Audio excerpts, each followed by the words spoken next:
Hello, everyone. I want to welcome you all to the Royce in the House YouTube channel. We're going to have a lot of fun tonight. We're going to be focused on psychedelic music, maybe my favorite genre at this particular moment.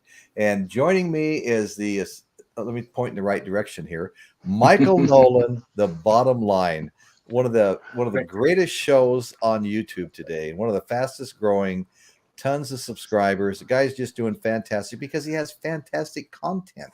No smoke and mirrors, just great content. Okay. And I want to say thank you to Michael once again. I've said this a couple of times in other shows for stepping up and pushing your people to actually take a look at my show.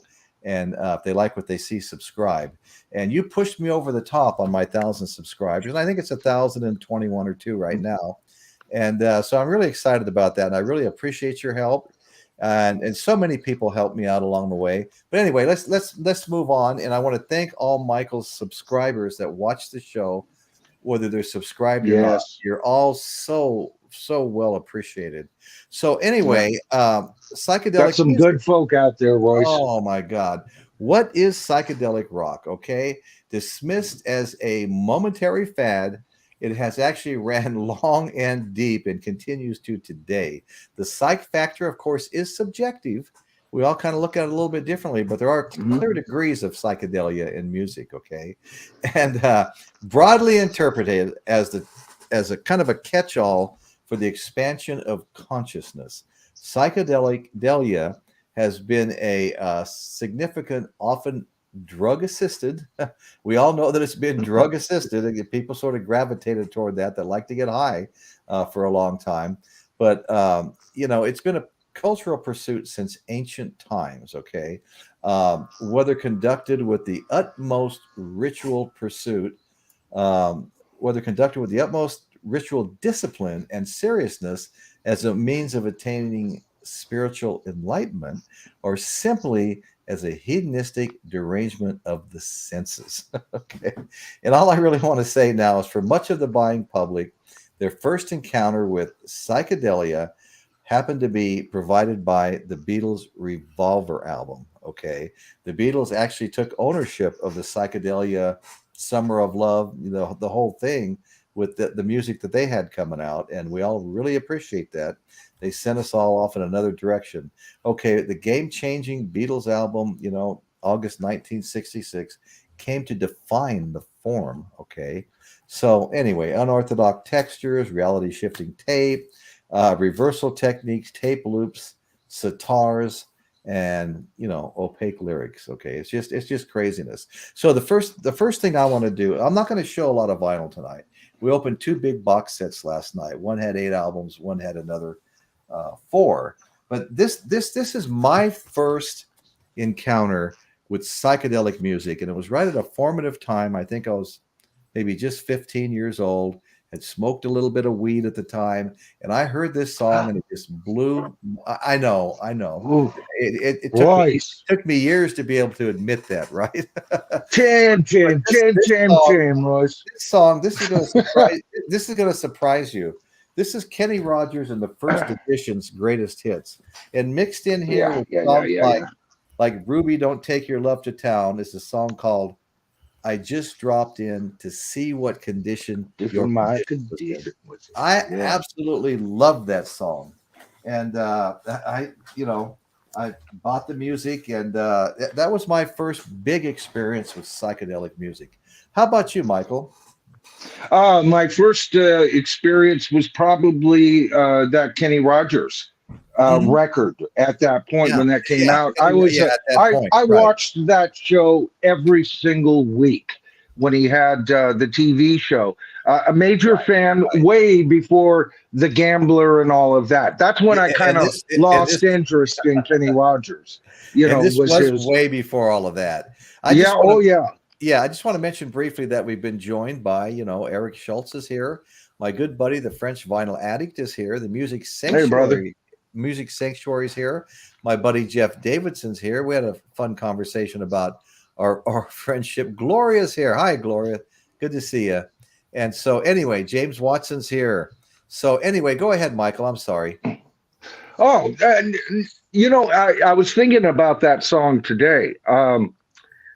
I love the wordplay. So first of all, you got to think of, all right, what's psychedelic music? Well, then what is psychedelia? Psychedelia goes back to the Greeks. Yeah, right? that's what I was saying. But back to ancient times is kind of a ritual. Right. Yeah. Exactly. And it's been embraced in a culture one way or another several times throughout history. And the 60s was perfect for it. And remember what Larry said, drop out, this whole drop out. And here, see, this is where I like good psychedelic lyrics. If it's not in the lyrics, I'm not as excited. There are some psychedelic jazz things that are happening now that I think are interested, that are more instrumental. All right. But it's all about the lyrics. Notice, I mean, this is a top 10 hit, or it certainly was a top 20 hit. He's dropping in, yet the very lyrics he uses is to see what condition my condition. See, this is remember that cartoon of the guy with the real long legs, and what was that? Keep on trucking. Sorry. Yeah, Free Will and Franklin. And his legs are like this, right? And they're super long. Now, why? That's a psychedelic cartoon, right? That's a psychedelic cartoon. I agree. Image. And why is that? We started seeing art where someone would draw a Volkswagen on a road, only the Volkswagen turns on the road, but the back of it is, and it warps. Now, why is that? Right. Well, I know. So you can go back to a lot of. Go ahead. Yeah.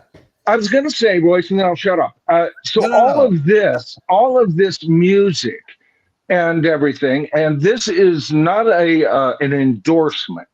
All right. All of this music that people who have not turned on in a psychedelic way, right? Not pot, something more, then when you listen to psychedelic music and you see the psychedelic art and everything, what you're seeing, to me, is you're seeing a cartoon. But if you have been down that trippy road, right? It means more. And you get the wind. There must be whimsy. There must be a way of redirecting lyrics. I'll give you an example. Remember, what was that? The song, by Cream. I'm sure you're going to bring them up tonight, where he says, "No chains can secure you at the station." Total psychedelic, and let me explain why. Here's why. Okay. Now that's one way of turning that phrase. Before psychedelic rock, what did that phrase sound like? Chains, my baby's got me wrapped. It ain't the kind. See, they got to explain the analogy. With psychedelic music, you don't explain it, man. And if you don't get it, you don't. That's part of its charm too, right? Right. That's part of its charm. So it has a long tradition historically with the human race. It's not just something that came out of the 60s. Absolutely, I totally agree. So, so what is your first recollection of psychedelic music, Chris? Going through my dad's record collection, the Beatles. He had some King Crimson, Iron Butterfly. I absolutely love Iron Butterfly. I think I have 5 albums. But listening to Inagata Davida, like when I was a kid, I didn't know what I was listening to. But all because the guy couldn't stay in the Garden of Eden, right? I love it. He was too messed up at the time. Right. Well, I just want to throw this in. Okay, that Kenny Rogers just dropped in to see what condition my condition was in. Hit number 5 on the Billboard. Oh, chart. Did it get that high? Wow. It went to number 5, and it was recorded before him by Jerry Lee Lewis. Yeah. Yeah. No, that's interesting. But I absolutely love that song. But it really blew my mind. The lyrics were just something I wasn't used to at the time. Right. Well, I mean, you can pass a lake and see some crunched up newspaper that was tossed in the lake floating, or you could say newspaper taxis appear on the shore. Right. See, there's that's why I'm a big fan of Clat too. Right. You know, right. they're not a total psychedelic band, but psychedelia is all over their footprint, and they embraced of course, from the Beatles on. But that's why I love Terry Draper's new album. He really got back to the flavor of Clat 2 on this one. Yeah. Right. Yeah. And, I saw that interview you did on Rachel's show. You and Rachel, primarily you, were interviewing Terry Draper. Yeah, he just got back to me. We're going to try and set up another interview where we're going to talk about that album. Cool. But I haven't got back to you, Terry. If for some reason you're watching this, things have been on fire on my end. But I've got you in the save column. I'm going to whip up and draft up a response to you, and we'll get that together real soon. But you know, any band that goes this route and does it successfully, you know, the members have to have been there one way or another for the most part, you know, or at least a key member, you know, a key writer or something like that. Oh yeah. Well, you know, I think I have what I would say is close to a three-way tie. If I was forced to, I would go 1, 2, 3, but it's kind of a three-way tie for me between the Jimi Hendrix experience, Are You Experienced? It really, and everything else that followed that, the Cream and the Beatles. You know, I love the psychedelic music by all three groups, and it's really hard for me to rank them. Like I said, I would if I had to. But anyway, and we'd probably all have a different ranking. I mean, I've been a huge Hendrix fan from the very first time I've seen him. Everybody was a Beatles fan. And when the Cream hit, I mean, I just changed my whole music listening direction when the Cream hit, you know? So all three had a huge influence on me. And I continue to be influenced today by them. Yeah. I'd say those three are my top three. And I never really got into much of that, the San Francisco thing. Like the Grateful Dead didn't really do it for me. Jefferson Airplane didn't really do it for me. Maybe I just like the harder edge stuff. But I don't Right. Well, you know some of the songs are okay, but I couldn't sit there and listen to a whole album of it. I couldn't do it. Right. Well, I could listen to Surrealistic Pillow any day of the year. I think that's a masterpiece. But Chris, I do get what you're coming. I wasn't much of a Deadhead or a fan of the Dead. When I would see them play and I heard their records, I could tell fantastic players. I kind of get the drift, but it didn't speak to me, you know. So they weren't.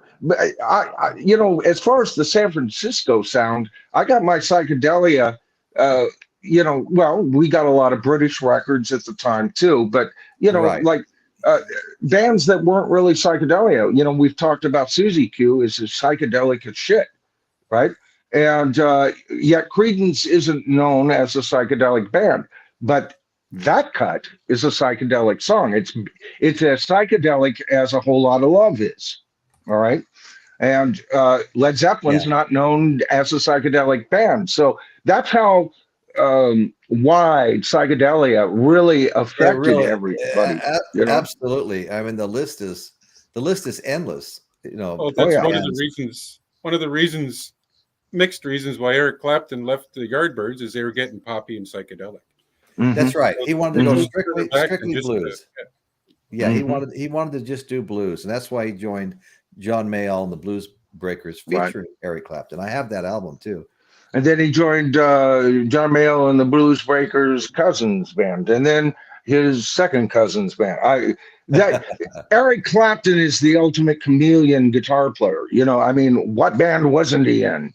That's true, Michael. That's very true. But he's also one of my top 3 favorite guitar players of all time. And he's probably top 3 with me as well. Yeah. Oh, he was a monster. I mean, People forget that. For me, I would say it's Clapton, Page, and Hendrix. And the last time I saw him play, Royce, he's still really good at his current age. He's excellent. So right. Yeah. No, he is. He's excellent. Yeah, he's kept his chops up, man. Kudos. Well, let's see. As far as what would your top 3 psych bands be? Michael? Well, the Beatles, number one.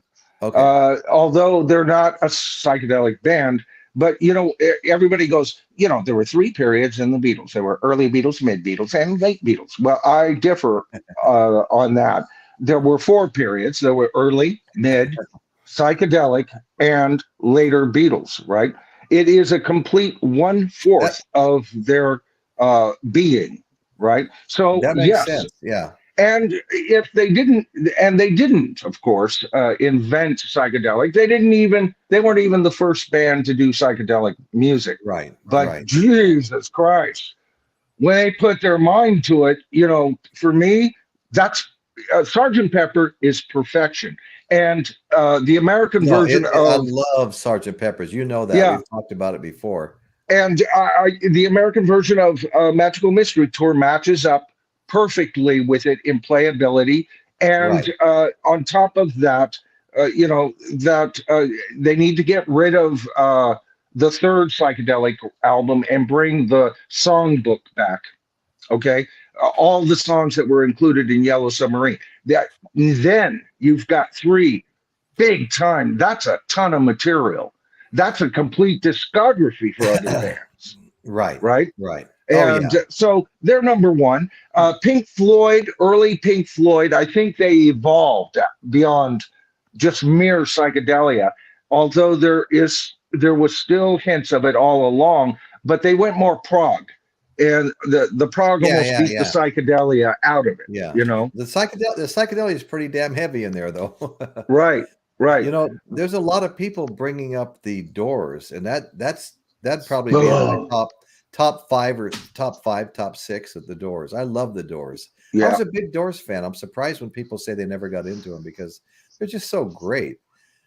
I found it hard to get into them. I liked Jim Morrison. I liked their hits. But when I listened to the album, it was just too much keyboard, and it was like every song with the same keyboard, But their top stuff, and talk about psychedelic lyrics, right? That's my brother's favorite band. I'm a Zeppelin fan. My brother's a Doors fan. So mad respect to Doors fans, by the way. Sure. That's just the way I had heard it, and then I never got into him, and then he was dead. And I just never caught up with them beyond, the massive hits that we all hear all the time. Yeah, they were great. Better, L.A. Woman and Roadhouse Blues, all that kind of. Yeah. How about Riders on? That's a good album. Did you like Riders on? I like that too. I like that too. Oh yeah. And then I'd probably have to go Cream and Hendrix for my next three top psychedelic bands. Oh, and then the Beatles. I consider the Beatles. They're everything. You can label them pretty much anything. You can even touch on pretty much. You can even touch on heavy metal if you listen to Helter Skelter and stuff like that. Revolution. I agree with everything you said, Chris. I agree with that completely. Yeah, they sampled into a lot of things, and the thing is when you're talking about a band like the Beatles, you can't just nail them down in any particular zone of the universe. It's like you felt like they had this portal that they could travel almost anywhere instantly and become masters of that kind of songwriting. Well, what's funny is just when you thought a lot of the other bands were walking away from them as far as rock because they're a little poppy still, the next thing you know, they're owning the psychedelic movement. Right. And then the Back to Earth movement, as soon as they were done with that, it's like they went, let's do dirt rock. And we'll call it the White Album. Stripped down bare wires and, John real confident. That's why I love it. It's the best double album in rock. John was back being confident, beating McCartney. With Paul Snippet, they're dead on. They're tied on that album. And I always like Beatle albums that have pretty much the same amount of Paul and John songs on them. That's why I like Rubber Soul. John dominates just a little bit. Revolver Call dominates just a little bit. And of course, the White Album, they're in a dead heat.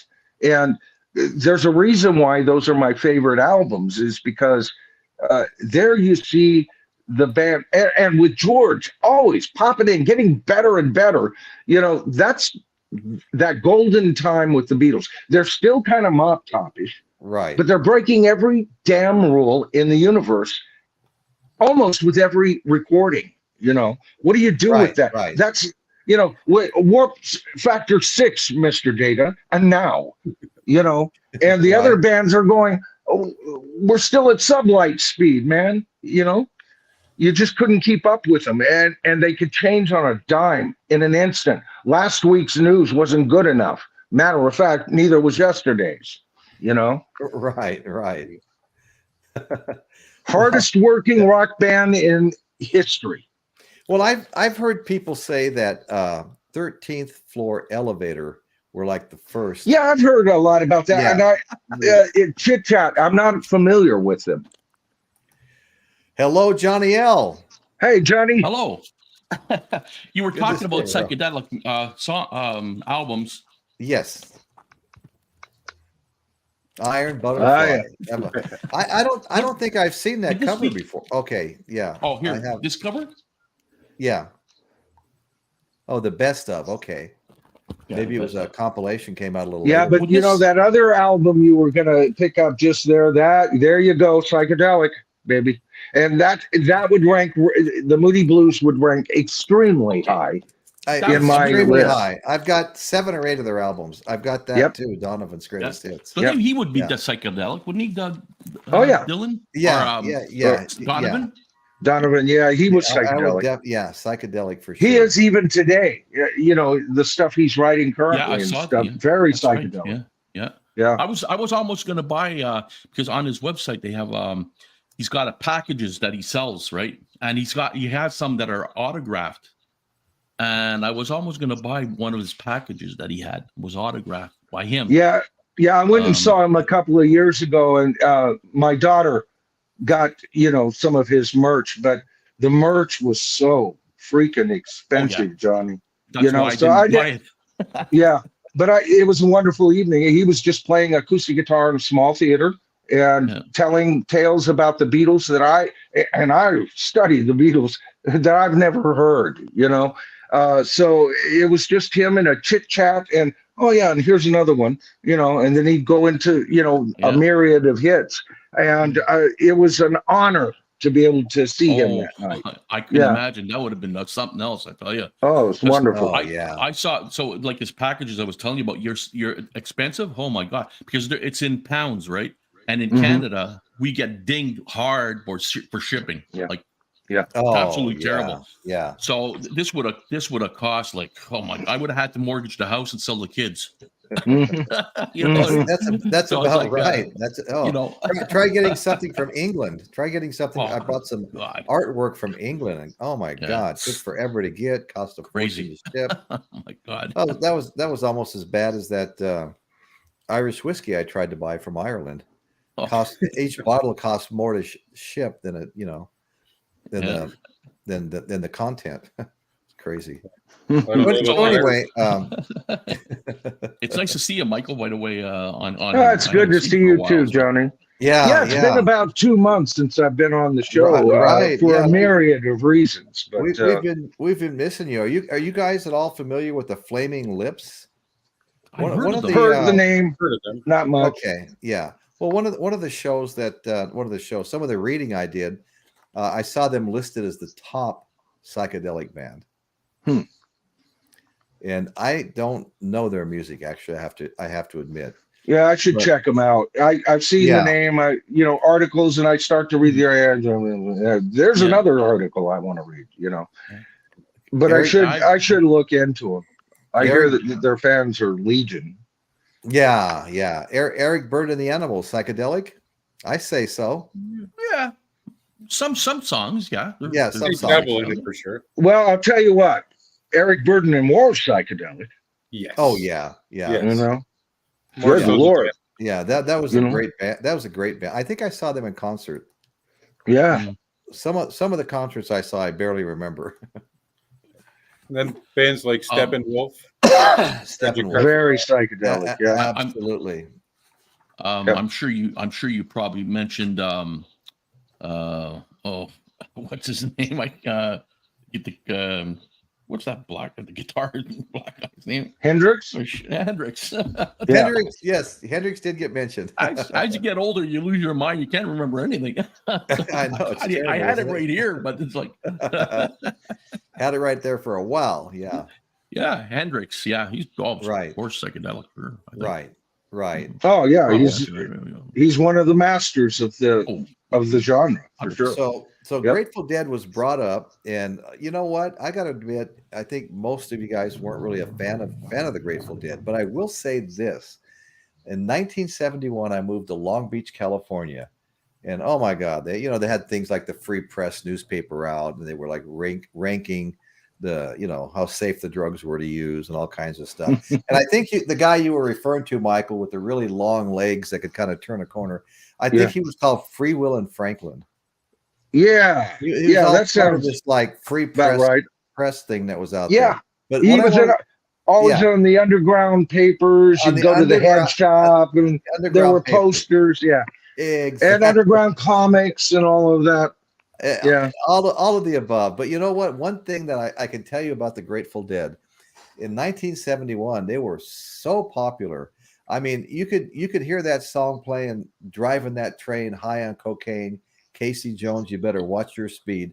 I'm not exaggerating. You could hear that 10 times a day on the radio. I'm surprised they had it on the radio. When you think of it.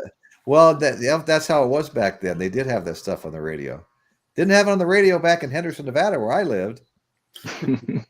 But they had it in Long Beach, let me tell you.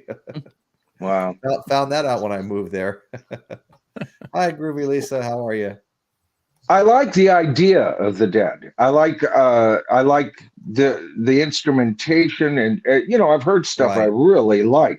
They are top notch. They were a top notch band. Well, right? Some of my favorite stories have to do with the Grateful Dead. It's like when the Grateful, Santana opened for the Grateful Dead. They didn't have any albums out, and Jerry Garcia got the organizers for Woodstock to invite them. He said, "You guys, you got to hear these guys. They opened for me. They're fantastic." And they just about stole the show there. That Soul Sacrifice song that they did was just, I mean, I can still see it and hear it when I bring it up. But so great. So Jerry Garcia, they're getting off the plane, and he looks over, and there's Carlos Santana in the group, and he goes, "Hey, Carlos, come on over." He goes, and Carlos goes over to see him, and he goes, "You guys want some acid?" No, Jerry, we don't know when we're going on. And he goes, "Oh, you're going on after me, and I'm not going on for another 8 or 9 hours." Oh, okay. Well, they were having a lot of trouble getting people into the venue. People were abandoning their cars all along the road, in the middle of the road, and they were walking to the venue. So they're trying to get some of the players in, and they couldn't get them in. So what happened was Santana and his group were sitting in there just out of their minds high on LSD. Somebody knocked on the door and stepped in and goes, "Santana, you're up." So they played that amazing concert. I mean, their performance was amazing at Woodstock, and they were high as kites on LSD. And that, what, Royce, when you first said that story, I went back and I watched that performance, and you can tell. First of all, you can look at Carlos. He is higher than a kite, and on top of that, did you notice he messes up the singing? He's flat. Because he's so zapped out of it, but his guitar playing is absolute, that's when it was kicking in, and he was playing the moment, man, Yeah, well, how about that? Yeah, how about that young drummer? Wasn't he just off the charts? Yeah. Michael Street, I think. Is that his name? I don't recall. I know that they had people coming and going in the band. I forget who was, when Greg Rowley was there and whatever, and all of that. I don't know who was in that. I can't remember his name either. Yeah. Greg Rowley and Neil Schon were in there, and then they went on Journey. Well, they went on to, form Journey together. And I loved Raleigh's voice. I thought he had a really good voice that fit Santana's style of guitar playing. Yeah, no, he had a really good voice. Yeah. Yeah. Yeah. Melissa brought up Steppenwolf's Magic Carpet Ride. That was a huge, huge song when I was about 16-ish, 17-ish. Yep. I mean, it was going off everywhere you went. Mm-hmm. And I love that song. And I loved loved Steppenwolf too. Great. Oh, yeah. Yeah. I love the real grit, and yet somehow it does still sound psychedelic, is The Pusher by them. Oh, goddamn the Pusher, man. Right. Yeah, exactly. Yeah, no, I like that song too. Oh, that's got balls. Oh yeah. And he was condemning pushers. He wasn't praising yes them, Yes, he was declaring war on them, and that's my kind of song, man. That's my kind of song. Right. Right. Go get them. Well, let's throw a few more names out as far as we're getting them from the group here. Oh, good. What about Parliament Funkadelic? So I've seen, articles. Again, not familiar with them. Okay. Where are they from? Let us know in the comments. Yeah, Angela brought that up. Maybe she'll know. Yeah. And then James Watson wants to know who Hendrix is. Jesus. I had fun unboxing that 8-album set last night. I was excited about that. That album's I was too. 24 years old. The covers got Jesus, Royce. We've only been at it for close to 2 years now, trying to get you to unwrap that damn thing. And I know, and Novice Nick came close to twisting my arm into doing it. But I said, you know what? I've got to save something special for my 1,000 subscribers if I live long enough to reach that threshold. Oh, brother, you did it. Yeah, and you talk about anything that I did, brother. It's your day in, day out, digging in. Get this, I need that subscriber, and I'll grab him, and I'll grab her. That's to this day, if I'm out shopping, I grab myself subscribers just like that. I hear you. I hear you. I signed up guys at O'Reilly's Auto Parts. Right. They still yell at me when I walk in. Hey, man. Hey, how's your show going? Well, Royce, YouTube is a guerrilla war. All right. And you have to use guerrilla tactics, guerrilla war tactics. Yeah. Guerrilla marketing. Right. Right. And anything. You're right. You're right. Anything that works is the hard way. Yeah. Yeah. It's all fair game, baby. Yeah. Yeah. Yeah. I mean, except for the idiots that buy subscriptions. Yeah. I couldn't go. I hear you can, but I couldn't go there. That's just not. Well, that's all about fucking ego. All right. Yeah. Look at me.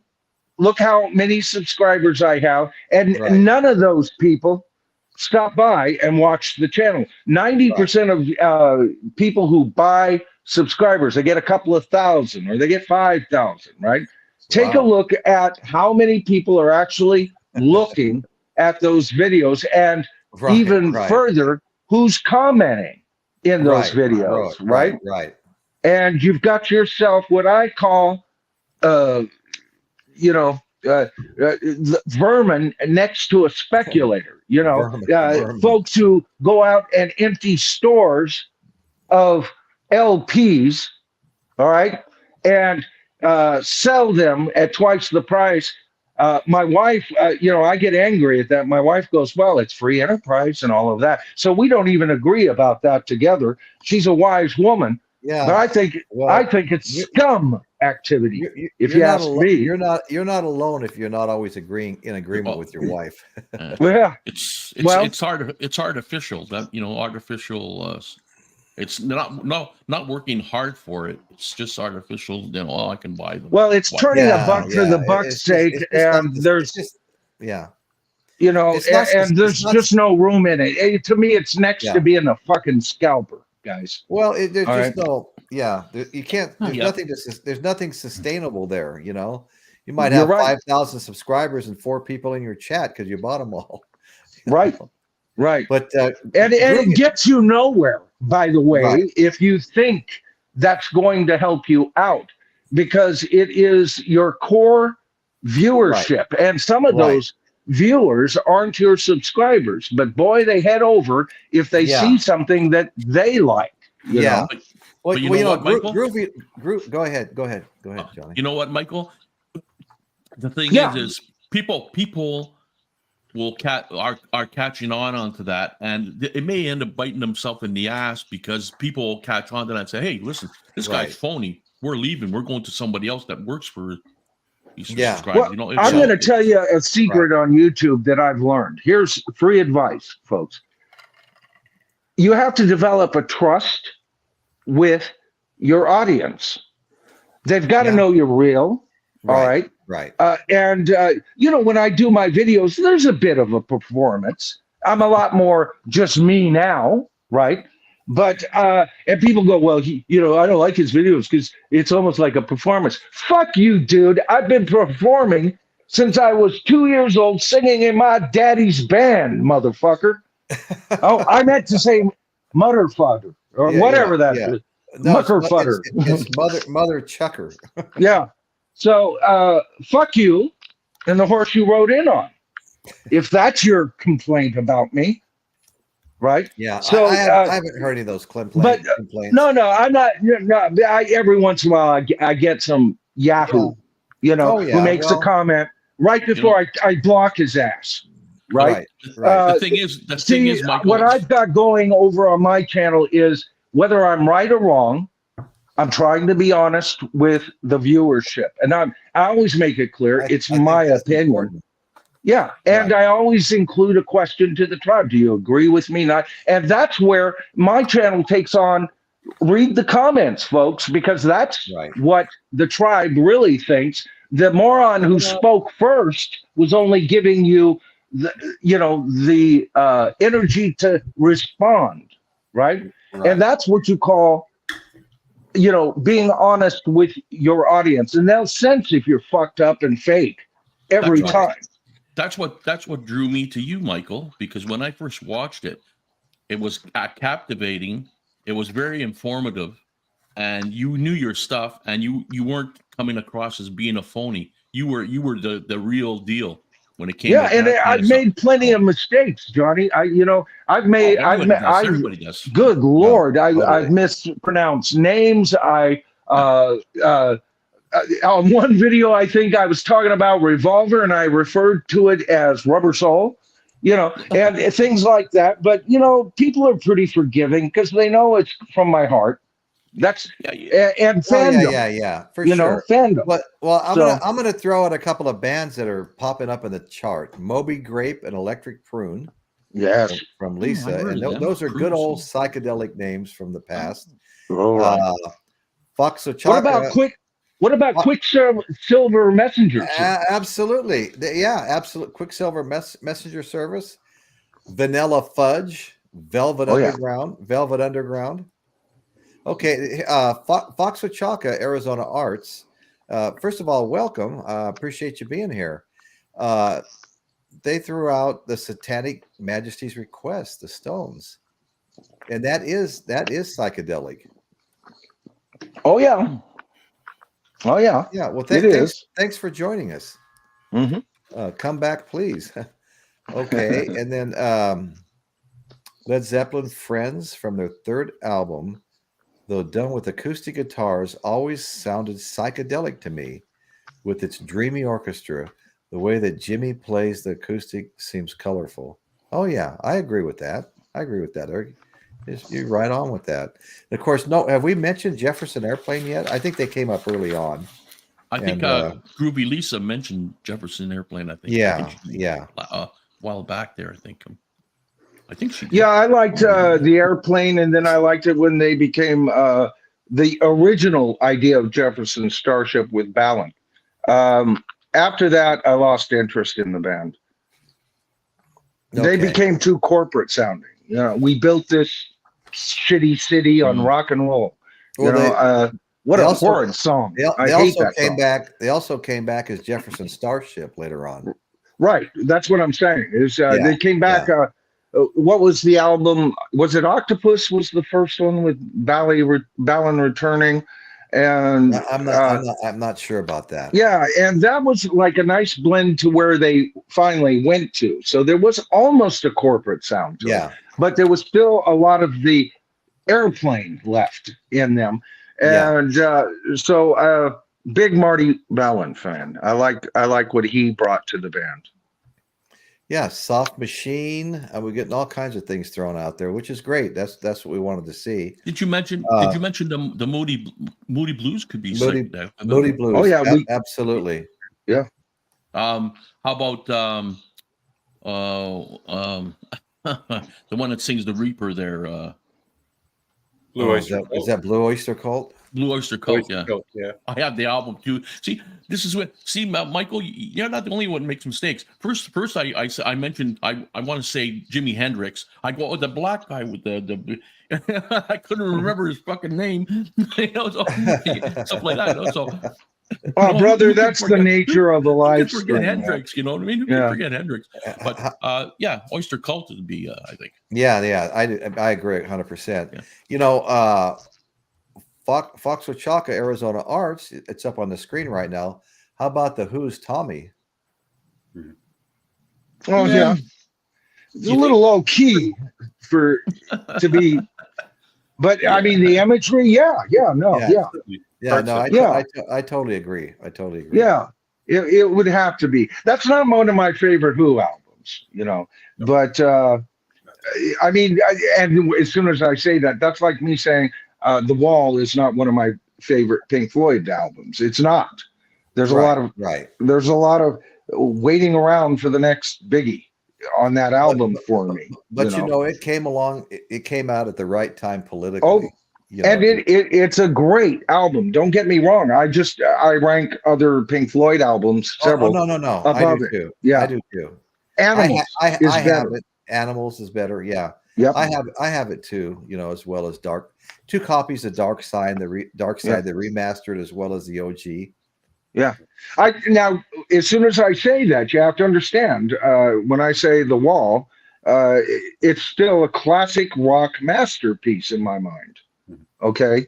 It's just not, I think Floyd did better stuff, and the real powerful pieces on there is amongst their very best stuff. All right. But it's, I don't know. To me, it's Roger Waters crawling up his ass, when I hear that a bit. Are you guys a band out there? What about Procol Harum? Would you consider Procol Harum? I would. Yeah. Or like Robin Trower with The Bridge of Sighs? Robin Trower. Oh God, yeah, I love it. That's pretty sick. Oh yeah. That album right there. It doesn't matter. He didn't have to do anything else. That album will still be listened to in 100 years from now. That album, oh God, and the vocalist, his bass player on that album. Oh Jesus. I listen to that album all the time. Matter of fact, that album, I didn't think of it in my new video. I do the top 20 perfect albums. That should have been on a list right there, because that's one of the biggies in rock and roll. Country Joe and the Fish had some psychedelic stuff, as well as the Small Faces, King Gizzard, and the Lizard Wizard. Where do you get these names from? I don't know. They must have been high when they got them. They made it. Yeah, they were on psychedelics. Yeah. Then you go back to the English stuff. You got somebody like Donovan. I think he's English, right? Yeah.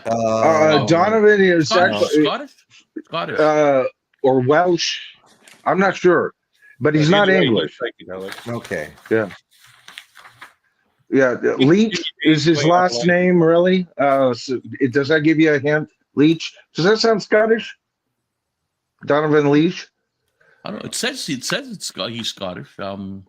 Oh, okay, good. Yeah, I could be wrong, but I think I read it about when I did this the tag thing, and I read up on, and it said I think it was Scottish. Yeah. The dude rolls his R's like a Scotsman, when he's doing Atlantis, the farmer, the poet. You know, all of the gods from all the antediluvian kings. You know, right. Oh, I love it. Oh shit, that is a great song. Yeah, Eric. I was so disappointed that it didn't chart higher. That didn't chart very high. That was a cool song, though. Oh, it was great. Yeah. No, it was great. Eric Schultz says, let's not overlook Jimmy, especially Axis Bolt of Love. And yeah, we did talk about him earlier. And I'm all in with Jimmy, believe me. And James Watson says Frank Zappa sounds psychedelic. I agree with that 100%.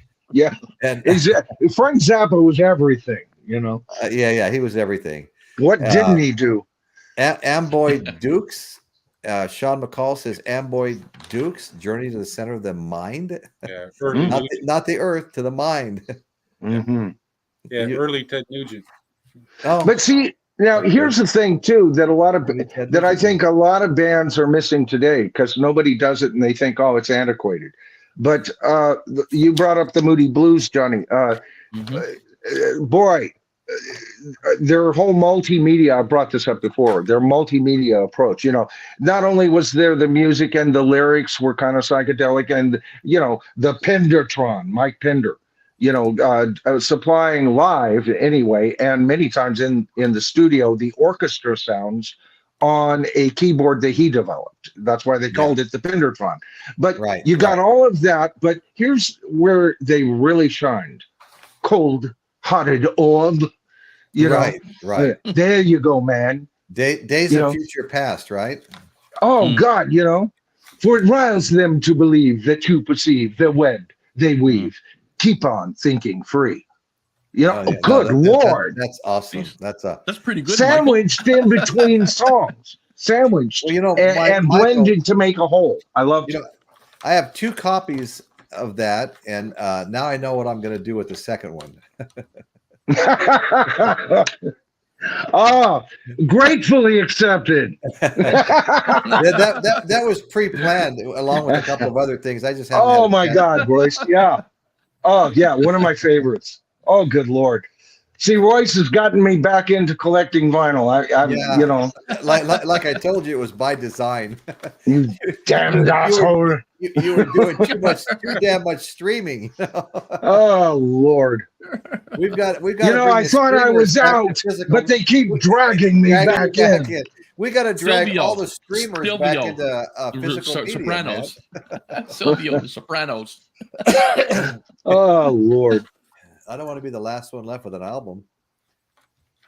I've seen live. So amazing. Booty Collins and Sly's Group. From Sly's Group. Oh, okay. Yeah. You know, Sly, Sly, yeah. Yeah, that's kind of psychedelic. You know, it kind of covers several territories, but God, I loved them. 2 of the funnest concerts I ever saw, both of them at the Hollywood Palladium, were Sly and the Family Stone and Sly and the Family Stone. I went and saw him twice there. And what a fun show that is. That's Sly. He was a real performer, you know.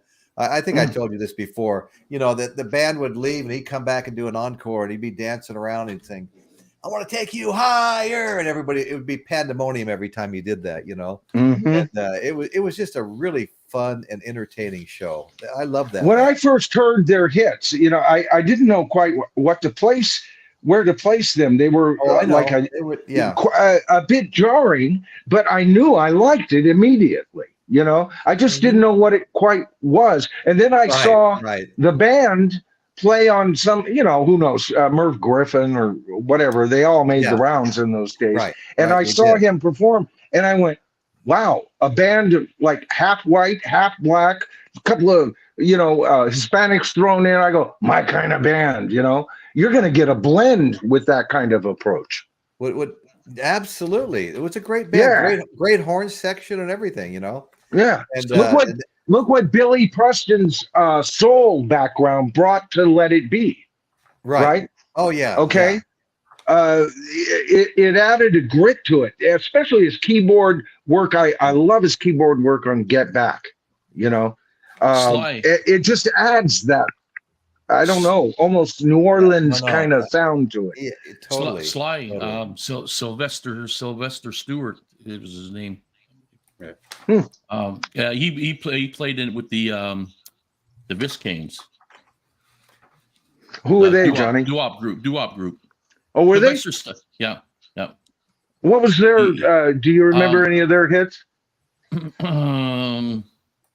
Doo-wop. Yeah, I have it in my hard drive too. Yeah. I played it several times in the camera. Something about the moon. Something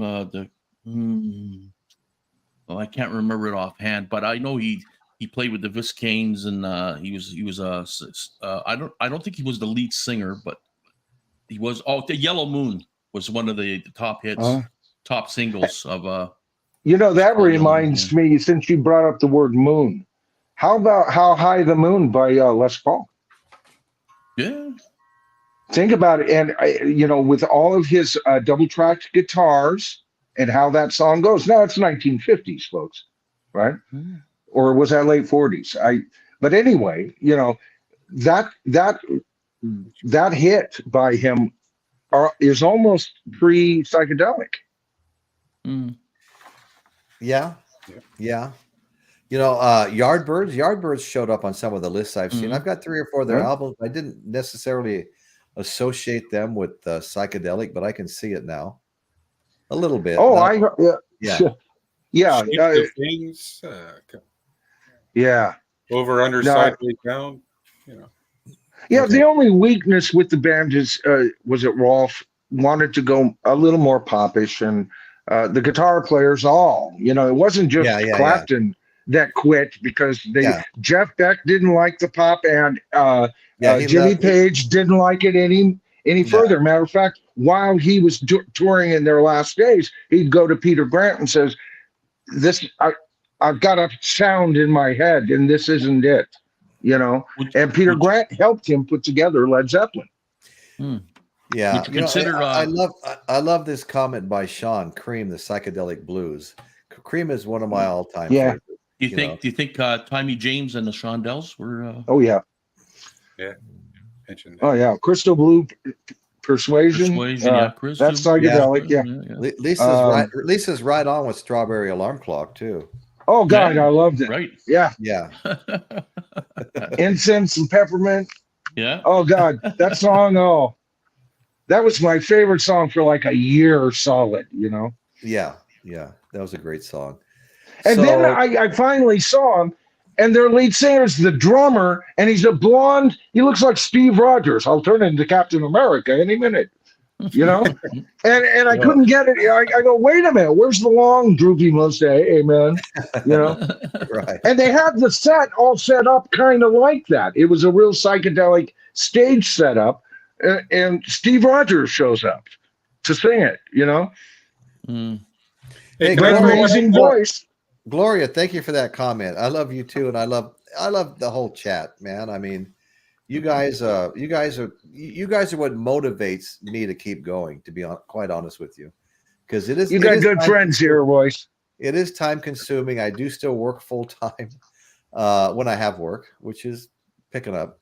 But anyway, Hey, sorry, Rich. Go ahead. No, go ahead. Can I throw one out there? It's not rock, but it's. I don't know if you consider it psychedelic or not, but Miles Davis, Bitches Brew. Yeah, you know what? Somebody in my comments just tonight, before I just got on, suggested that. And the more I thought about it, I go, as a great true, one of the perfect albums of rock. And, I another one I missed, That's it. That's interesting. Well, Miles Davis. Wow. Yeah. I've got a couple of his albums, and but the one you're talking about, that's a great one. Mm-hmm. For some reason I'm not putting jazz in psychedelia. Yeah, I know. That's why it's very interesting. But that doesn't mean it's not definitely 100% appropriate at the same time. Dr. Rick really nailed it here. Procol Harum and Blue Cheer. 100% right there. You know 100%. What? I just I did Patrick Pbethal in his last auction. I bid on the Blue Cheer album because as soon as he brought it up, I go, oh God, I gotta have it. I probably overbid for it, but I got it. And so thanks to Patrick, he always ships out immediately. I mean, you know, the guy does it right. You know, both times I've bid now, I've got my stuff quick, fast, and no pain. Yeah, yeah. I bought some from the Waxed, you know, and it came right away. Included a magazine in it where he does an article in the magazine and everything else. It was pretty cool. Right, right. You can tell Rob knows what he's doing, you know. David, Safe and Sound is here. Good to see you, brother. David, how you doing, brother? Organic subscribers are the way to go. Yes. Yes. Amen. Another good friend, Bill K. Bill K's here. Thank you, Bill. Good to see you, buddy. Because it's those organic subscribers are going to be with you in 2 years. Yeah. You know, right, anything you buy, you lost yesterday. Yeah, for sure. Groovy Lisa, yeah, we've mentioned Quicksilver Messenger Service, but yeah, that's psychedelic all the way. Yeah. Some people take another hit. I love it. Caitlin, and I think maybe Eric also brought up the Monkees having a little bit of a psych tint to them on some songs. Well, that movie was. Right? And, yeah. Talk about a trip, you know. Yeah. Everybody got into it, you know. I mean, it became almost a boutique business, and you know, the lesser bands played at it, you know, right. And the great bands made an art form out of it, you know. Would you consider the Loving Spoonful, maybe? Well, in a pop, in a pop way. Yeah, you know, what a day for a daydream. You know, what about bands that we don't think? I can think of a band that we don't think of as psychedelic again, but Crosby, Stills, and Nash, their first album, Guinevere, drew pentagrams like yours, lady like yours, right? Right. Okay, very psychedelic lyrics, and one of the best songs, you know, Crosby, Stills, and Nash or Young ever put in a. I think it was David Crosby that wrote that song. Right. Yeah. Did somebody bring up Strawberry Alarm Clock? Yeah, we're talking about it. Yeah. Fox Ochaka Arizona Arts brought up Spirit, their first album. That was 100%. Hey, what would you say about Black Sabbath's first album? Would that have a touch of psychedelia, you think? Let me see. I think of that. I could see that, but I think of that as a horror movie. And I love that album. You know, is Iron Man psychedelic? I'm going to say yes on that. You're damn right it is. Yeah. Look at the storyline. What the song is about. The story is time travel. Yeah. You know, coming back as a frozen time traveler to save the world, only to destroy it. Right. He saw into the future. He could see what was going to happen. When he got back, he couldn't speak. You know, it just got crazy. Yeah, that's a great song. Yeah, but that's more science fiction than psychedelic, I think. But yeah. Although I guess that's a fine line there. It's a fine line. That's what I was. That's what I was thinking. Yeah. But I was thinking more like The Wizard or NIB or the opening track. You know. Yeah. But, okay. Well, how about Planet Caravan? There you go. Yeah. Man, you know, that's a trip in itself. You know, right. I mean, drop a tab and listen to that, and try and come back to Mother Earth. You know, probably not. Good possible. Lord. Yeah. I mentioned this in my latest video. Caravanserai by Santana. You know, that whole album. Yeah.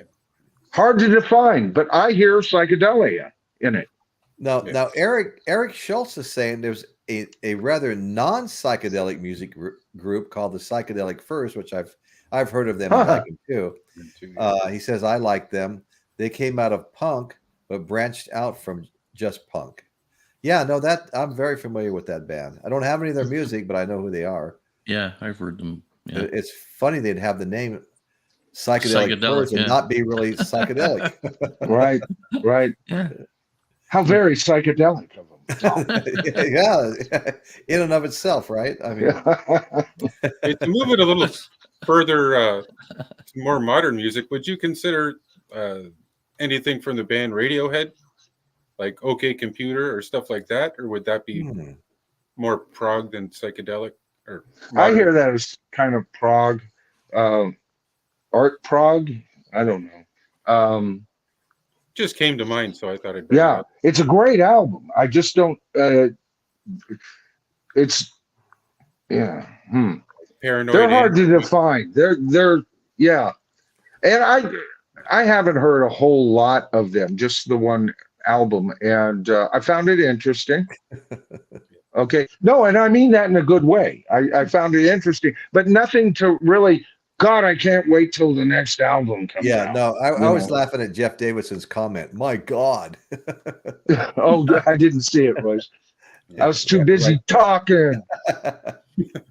That's what we're all doing. We're all too busy talking. So let's see. What do we have here? My first concert at 10 was Vanilla Fudge with guest Led Zeppelin. Oh, yeah. Sanctuary shared that with me, man. I'm jealous. Yeah. Oh, I'm out of my mind with jealousy right now. Yeah. My oldest brother got stuck babysitting little brother. Only way he could go with his friends to take me. He still has the $3.50. Oh man, friggin' cents! You're killing me. You're killing me. Oh man, that hurts, Sanctuary. That hurts. You know, look at the Beatles when they had concerts. They weren't that expensive either way back in the day. No, nobody was back then. But you know what? Hey, Michael, you just got paid a compliment by James Watson. I'm going to put it up right now. He thought you were AI. That's just a rumor. Yeah, this is my avatar, folks. I don't actually go out and tour. Look at Eric's comment here. Mother trucking, chicken sucking, meat city. Is that the name of a psych band or what? That's what I had. That's one of chicken sucking. No, I was going to say canned heat, but they weren't psychedelic. Yeah, well, I don't know. I mean, I think they had some psychedelic sounding stuff. I know. That's a great band. Record Store Day last year, I bought an album. It was where they redid Willie Dixon songs. Canned Heat did, because they were blues based. Everybody redoes Willie Dixon songs. Led Zeppelin, to name a few. It's tradition. Got to go to the Masters, baby. Caitlin, we were talking about Vanilla Fudge, the band. Caitlin says, Fudge sounds good right now. It does to me too, Kate.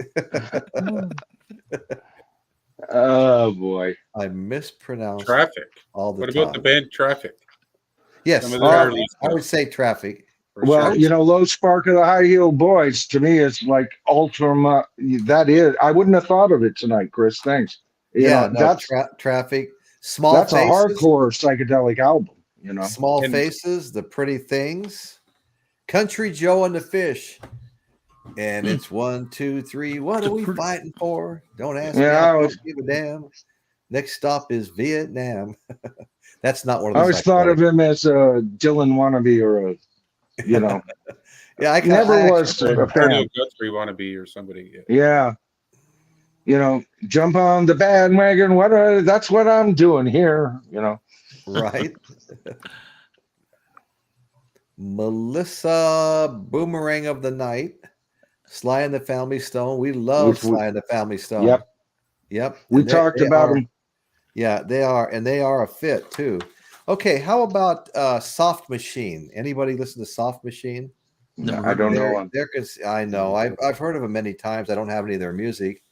But they're considered psychedelic, along with the Birds. What was that song? How many miles high? Or 8 miles high. 8 miles high. Yes, the Birds. The Birds.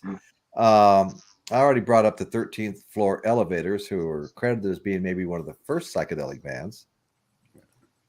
You did bring up the Beatles, I think. Yeah, you did. Yeah. Well, I listed the Beatles, with diamonds and stuff like that. Yeah. Oh, yeah. We didn't mention that, but yeah, I listed the Beatles. Jimi Hendrix Experience and the Cream is almost a 3-way tie for me. I love the music of all three of them, and Everybody knows I'm a big Hendrix fan. Anybody that can hang on to an 8-album set for a year. Yeah, I'll mention the I don't know birds. how Then there's like Buffalo Springfield. Oh yeah, Buffalo Springfield. Oh, yeah, I just got a But second. I always got they were more of a protest. They were the beginning of that protest movement band. Oh, they totally were protest. Yeah. Yeah. But I'm not familiar with a lot of their deep cuts, so maybe you know something I don't know, Chris. No, I just thrown it out there. The birds, and then I was thinking like oh, okay, I see the connection. Yeah. For What It's Worth and stuff like that, you know. Right. Yeah. For What It's Worth. Yeah. Yeah. Yeah, that was a huge hit. Dr. Rick just brought up a couple, King Crimson, Velvet Underground, Electric Prunes, Big Brother Mothers, Big Brother Holding Company. Yeah. Janis Joplin. I mean, I'd have to throw Janis Joplin in with some psych music. What about the Tubes? I don't know their music real well, but yeah. They were like almost Sly, only more, rock oriented. They just a touch of Zappa to them, Okay. Lyrics with like Another Waitress with an IUD, they go off on this thing and they end up with, or a baby's arm holding an apple, so they, again, lyrically, there's a psychedelic lilt that some bands get to their lyrics. It's not just using weird words and things like that. There's a lilt to it, Right. Chambers Brothers, Dr. Rick, Chambers Brothers. I can see that. Yeah. We built this city on sausage rolls. Ding, ding, ding. Vanilla vinyl addict or French vinyl addict wins the prize tonight. Best line of the show. That's right. Thank you. Oh, Jesus. Fox Ochaka, Arizona Arch. Yes, Jefferson Starship blows against the Empire. Yeah. All right. What about just Dragonfly? Thank you. As far as the fine line, would you consider something like early Genesis be kind of psychedelic, or more early like the Genesis? Beginning, like the progression of psychedelic into prog? Or that's a tough one. Yes, stuff. Almost art rock. Yeah, kind of. Yes, could almost be like psychedelic prog kind of.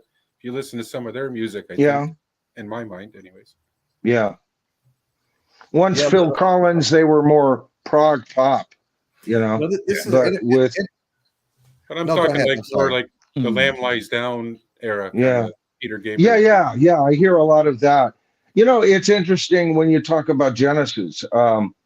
I like Genesis better with Phil Collins, but I don't like Phil Collins' solo stuff, but I do like their former lead singer solo stuff, right?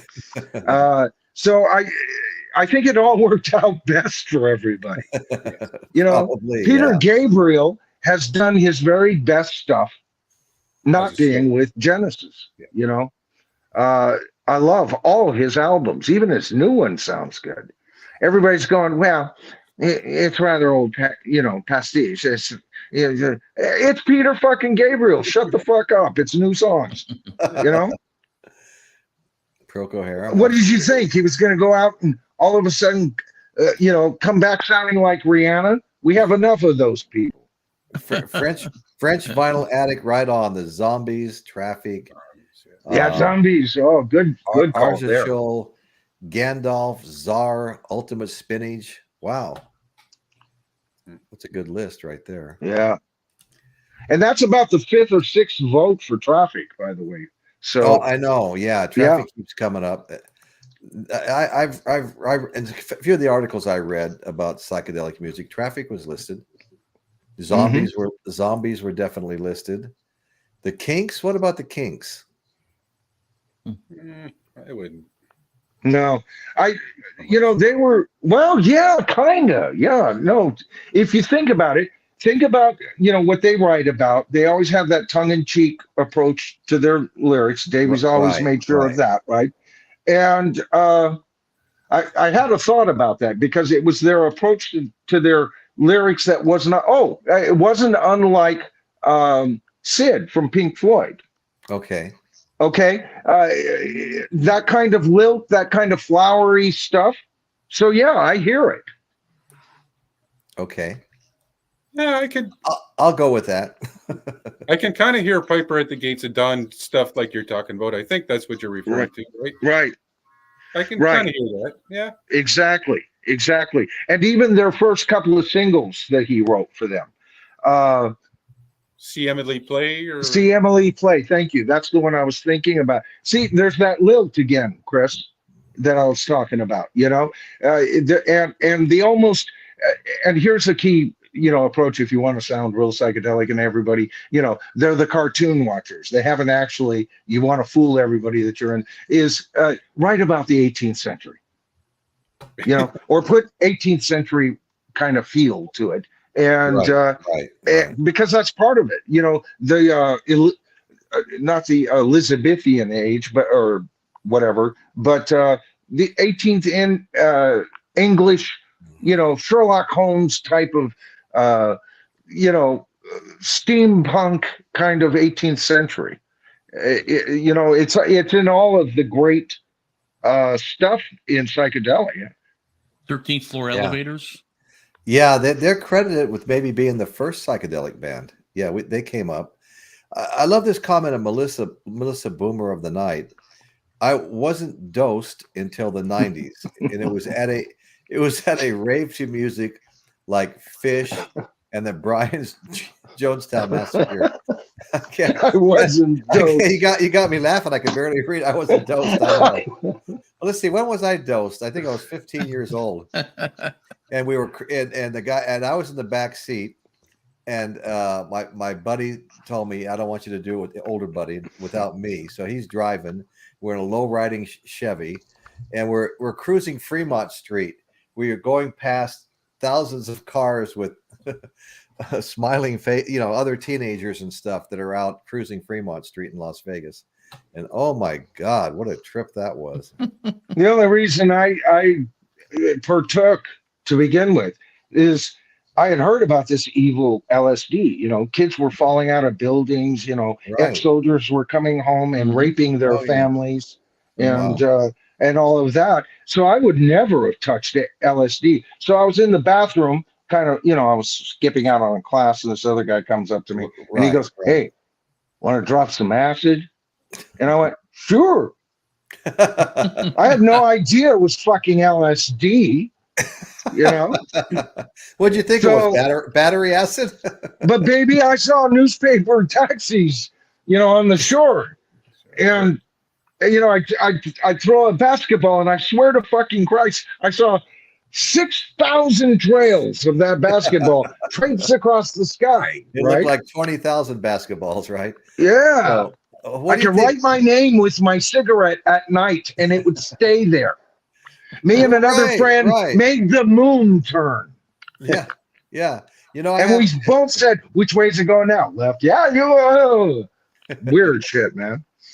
Yeah, no, it's crazy stuff. That's for damn sure. Yeah. I wouldn't think of doing it anymore, but I'm glad I did it. No, okay. I feel the same way. I feel the same way. Yeah. I've got other. I've got Mrs. Toad's cookies now, but yeah. Right. There you go, Caitlin. That was especially for Caitlin. But I've got Grandpa's Soothers, and that does it for me. Being an ex-alcoholic, that's out. The hardcore drugs, my old frame couldn't handle it anymore. But a soother here or there. Yeah, I tell you, you start getting older, you wonder if certain things aren't going to just freeze your heart, Scott McKenzie going to San Francisco. Yeah. Well, the hit, if certainly was. San Francisco, yeah. How about, Golden Earring was just brought up. What do you guys think of Golden Earring? I like that band. I like their sound. Golden Earrings album, 8 Miles High. Yeah. I almost a little bit of it with they did the Twilight Zone, or was one of their later hits. There's a little bit of that. Yes, that's right. Yeah. So, but the other stuff I just saw is almost glam rock, great glam rock. I mean, their hits were anyway. Yeah. And I saw them several times. You know, I've seen videos of them playing live, and they're pretty good musicians for what they did. You know, they could play their shit live real good.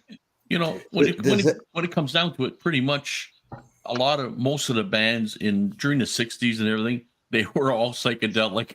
After they took acid and everything, they played psychedelic music. No, you're absolutely right. You're absolutely right. Everything they just do everything, the notes together and everything.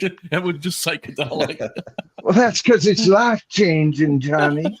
So Donovan is Scottish, and James Watson hopes Beyonce does a psychedelic album after her country album. I mean, isn't that kind of funny? Beyonce wanting to do a country album, and you got Dolly Parton doing rock. Yeah. Wait a minute. She wants to do it. Oh, that's right. She doesn't want to be. No, I get it now. No. I have Beyonce. Yeah, I was going to say, I don't want to get into this. Dolly Parton and rock thing. I don't know if I'm just out of touch, but I couldn't tell you the name of a single Beyonce song. Neither could I, and don't even want to entertain the prospect of being able to tell you what it sounds like. No, I hear you. I only know one because it's actually a cover of a song that I think Etta James did, and it's "Unbreak My Heart." Okay, I think Etta James did the original, and "Unbreak My Heart." Because somebody else sang it other than Etta James. "Unbreak My Heart." I remember the song. Unbreak my heart. Da, da, da, da, da. Yeah, I remember somebody still sang that. Not me, but someone sang it. Hurdy-gurdy man. Yes, I agree. Hurdy-gurdy is psych indeed. Absolutely. French Vinyl Addict just nailed it again. And French Vinyl Addict, I did start your video, your tour of the stores and all of that. I got to get back to it. I've been so damn busy, brother. But I gave you a thumbs up. You know, great video so far from what I've seen. Hey, Michael, now that you mentioned thumbs up, I just want to ask everybody if they would hit that thumbs up button that's on the screen in front of you. It lets the algorithm know that people are watching the show. So when new people are looking for some content to watch, if in any way, shape, or form your content sort of lines up with that, you'll get put in front of them as one of their choices. So it really helps the shows grow. You know, it gets more people. Looking at it. The French Vinyl, I saw his tour thing, and all the stores he mentioned brought back so many memories because I was born in Montreal, and right around where he was showing the stores, I lived like about 2-3 blocks away. Oh my God! Oh wow! So that's kind of like going home for you in that video. Yeah, but it was way back, you know. But I see. I know. I recognize the streets, the names of them, and everything. I'm saying, oh shit! I lived like 2-3 blocks away from some of these. French Vinyl Addict. Why don't you put up a link to that? I haven't. I'm just hearing about that for the first time. Yeah, a lot of good record stores are there too. Yeah, that you mentioned. Yeah. Okay, Melissa Boomer of the Night says, "Dr. Rick so underrated." They're talking about. Let's see, who did. Dr. Rick brought somebody up. Well, Dr. Rick has always said that he's underrated. Love. Yeah, underrated. Okay. Well, thanks for saying that. My friend Bill K. Mickey Al, I love the dark side of the moon, but just really can't listen to the later Floyd anymore. Commercial radio just burnt me out. Okay. Hey, Royce, before you go on, can I just make you were talking about the song Hurdy-Gurdy earlier. Yes. That's probably got outside of Led Zeppelin, one of my favorite Jimmy Page guitar solos. Mm-hmm. I didn't know that. Really? I knew he was on Sunshine Superman, but I didn't know he was on Hurdy-Gurdy Man as well. Huh? Yeah. Wow. Yeah. And John Paul Jones is also on Sunshine Superman. And Hurdy Gurdy Man as well. Again, okay, great. Wow. Wow, thanks, Chris. Learn a little bit every day. They say Yellow was. Oh yeah, that was a great song. Mellow Yellow. Yeah. Well, I love it. Yeah. Mellow Yellow, Electric Banana. That's right. Yeah, Slick. Right. Electric Banana. Slick. Yeah. Right. That's a great song. Banana. You know, when I first heard that song years ago, I was trying to figure out what the hell does he mean, electrical banana? It sounded weird. You know, right? No, exactly. Oh, I'm a sucker for Donovan. I loved his whole approach. I still do. I love him. He's great. Bill Kane's a monster, man after my own heart. I love Jimi Hendrix. Thank you, Bill. I do too. Yeah. A lot of people don't get that anymore, but I do. From day one, I was a Hendrix fan. And not that I really need to, but to correct myself, it wasn't Beyonce who sang that on Break There. It was Tony Braxton, the version I was thinking of. Yeah. I just got told that a second ago. Okay. Yeah, Tony Braxton. Okay. But Etta James does the best version of it. Yeah, she does. Yeah. New Improved Blue Cheer, Dr. Rick.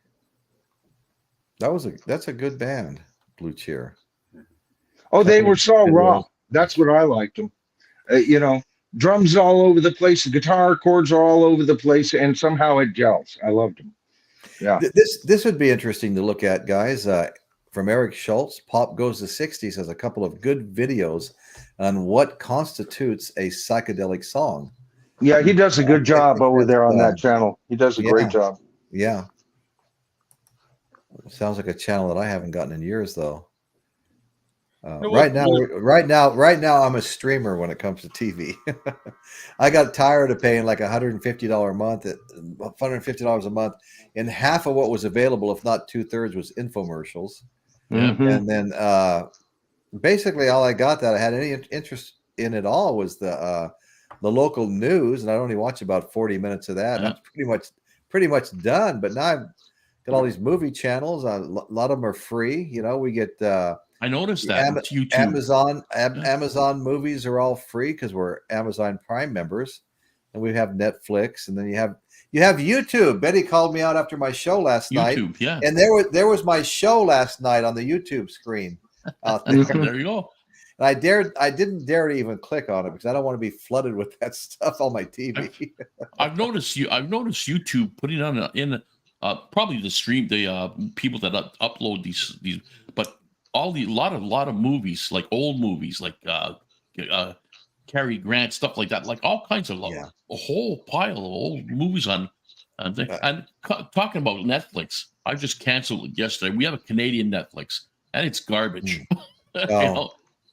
Well, Netflix is the next one I'm going to cancel. Yeah, it's been shit. It's been shit for 5 to 7 years anyway. Yeah. Well, let me tell you why I didn't want to watch my show on our YouTube channel that we have out here, because one day my wife, we were going to go someplace. We're trying to keep the dogs calm. They hate it when we leave them, and so she asked the YouTube channel for music that dogs liked, you know. And so after that, the algorithm got a hold of that, and we had hundreds of them. You know, so I try to be careful what I ask for on that. Well, you know, here's another thing for any content creators out there. I'm noticing a change. My analytics tell me when I first started my channel, and even after I'd gotten some growth, Royce, I had like less than 1% people watch to me, because you can get access to what do they watch your videos on, and traditionally I was always on phone, you know, and I've noticed I'm getting like 12% of my audience view me on a television now, you know. So that's growing. Okay. That's growing. You know, more people, and I haven't had TV in 10 years. You know, nice. Who needs it? You know, I can get anything I want on my computer or my iPad, you know, and who needs the extra headache, you know? That's one of the reasons I watch a lot of your videos on Michael on YouTube on just sitting on my couch watching it. But just but at the same time, you don't really add to the chat afterwards because Right. You know, you've already watched the video. You come if you're looking through YouTube and going, I already watched that. I'll skip this up. So I don't really make it to the chat, but yeah, right. But some people, you know, they just want, yeah, I like his videos, and I'll, you know, if he's talking about something I'm interested in, you know, I always click on him and blah blah blah, right? But a ton of viewers don't even think about making a comment, you know, on your videos. This is interesting thing that interesting thing Eric Schultz is saying about Nothing Matters But the Fever. It's a song about withdrawals from drugs, with psychedelic effects on the recording of the piano. That's kind of cool. And then Crimson and Clover. Was Crimson and Clover Psych? Right. Yeah, of course. Yeah. By the Shondells, right? Yeah. Right. Yeah, Strawberry Alarm Clock. Yeah.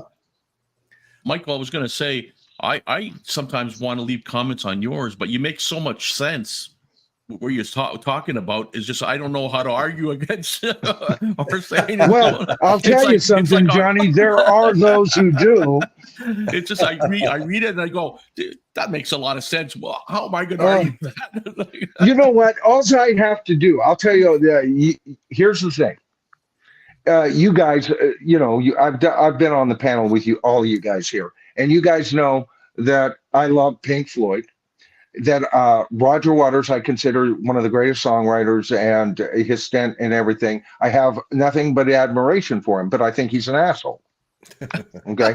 All I have to do is make a video that I will extol both sides of that story, just as you heard it. And I'll lose 15 to 20 subscribers. No other personality that I've reported on have I ever lost that kind of subscribership. Now, I've done 10 or 15 videos. Think of the subscribers I've lost over the last year and a half, just reporting on him. He's like a no-fly zone, unless you're a fan only, you know. And I am a fan, but this is the thing. This is what my channel's all about. We are fans, but we are not only fans. You know, we don't buy your whole fucking enchilada. No. All right. You may be a fucking genius, but when you act like an asshole, we're going to call you on it. All right. That's right. I mean, Bruce Springsteen, I love him. He's a great. I like albums Bruce Springsteen fans don't like. But he's an asshole. But he's an asshole for what he charges. So is Paul McCartney. And McCartney's got to be my biggest guy, right? I've called him for it. I still love your comment. But nobody leaves the channel if I cut down Paul McCartney, and you would think, hey, he's beloved, right? Right. But you even touch Roger Waters, and it's like YouTube suicide or something. Hey, Michael, tell me that's any different than touching Kiss.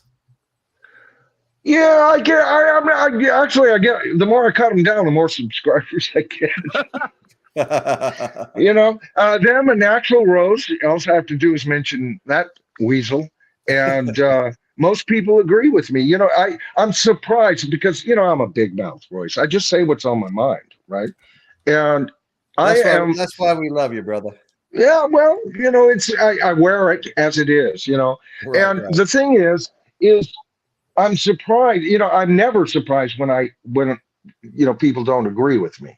And if you think I don't know that I just made a video that might have a little bit of controversy, you're fooling yourself. I know that. And I've kind of gotten the groove over on the channel of what to expect. I put out videos I know I'm not going to get very many views on, because I swore at the first of the year that this season 3 for me is I'm going to fucking speak about what I want to speak about.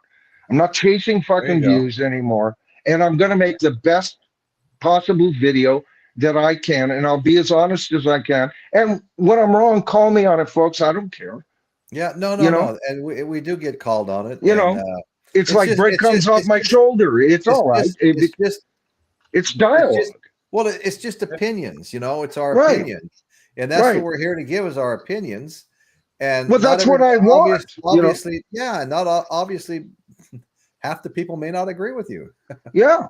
Oh, look at my polls. Sometimes. You can tell what side, if you look at my polls and what my videos are about, you know what my side of the story is. I get voted down all the time.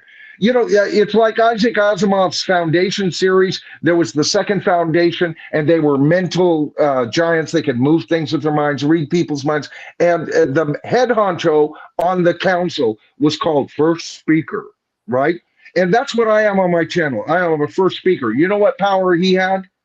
The only thing that he had over the rest of the council or the tribe was he got to speak first, only. Just here's my opinion. And by, you know, the way YouTube works, that's what I do. That's the way you have to do it. Here's my opinion, folks. Right. But I don't care. You know, if I'm wrong, I've had my opinions changed by some really good arguments in the comments. Well, you know, no, that's right. That's not often, but occasionally it does happen. I'm still learning. Right. Bill K brings up Eric Clapton, and I'm assuming he's mentioning him as psychedelic.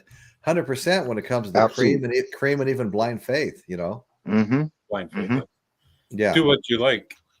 There you go. Yeah. Right. Bee Gees, Holiday Odessa. Okay. Of course, then again, there's always Pressed Rat and Warthog closing down their shop to watch us. The concert was the big hike. Which was this now? Oh, I guess that's connected to something else there. Yeah, it's connected to something that we've probably long since passed. Let's see. Oh, wait a minute. No. James says. No, I think he may be talking about the Zepp. Is that right, Sanctuary? The Zepp concert? Or is it Love Pop from earlier? 60s? Oh. Funny, yes, that concert. Oh, no, he's talking about a concert. Okay. Yeah, not sure. Bill K loves the whole Jimi Hendrix story about him going to London. Yeah. Oh, yeah. The former bass player in what band was that? Eric Burdon and the Animals. Former bass player when it was just the Animals, wanted to be a manager and a record producer and stuff. And Chaz Chandler. He went to New York and was told by a girlfriend of Keith Richards at the time that he's got to go see this guy over here playing, and it was Jimi Hendrix. And he convinced Hendrix to sign with him, and he took him to London. And then they put him together with studio musicians, Mitch Mitchell, underrated drummer by far, in my opinion. I think the way he keeps up with Hendrix and keeps the beat. I mean, he's great. He's fantastic. And then Noel Redding, bass player. But yeah. And then he had 3 hit songs over there and came back to America, played at Monterey Pop, but still wasn't getting the traction he was getting in England. They loved him over there. I mean, everybody was coming to see him. Clapton, the Beatles, you name it. Who's who of rock and roll in London or in England was coming to see Jimi Hendrix shows. Then he got back to the States and he was kind of floundering a little bit, although he was a big hit at Monterey Pop. He still wasn't getting that. And that's when my people talked to your people, and they decided if we could have him open for the Monkees, a pop band, it would expand his audience. And by the time they got to show number 7, when Jimmy would say, "Foxy Lady," and beckon all these 14-year-old girls that are sitting there with their parents to scream back, "Foxy Lady," and all he got was, "Foxy Davy." He finally, at the 7th show, flipped the audience off and stomped off stage and quit the tour. So that didn't work out. I made a video about that. Oh, man.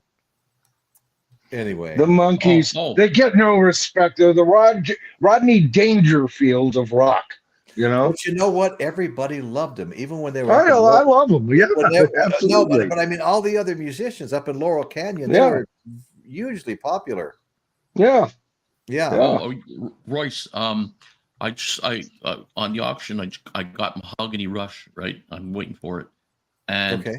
But I listened to it online, and you want Marino, Frank Marino, is it or something? Frank Marino.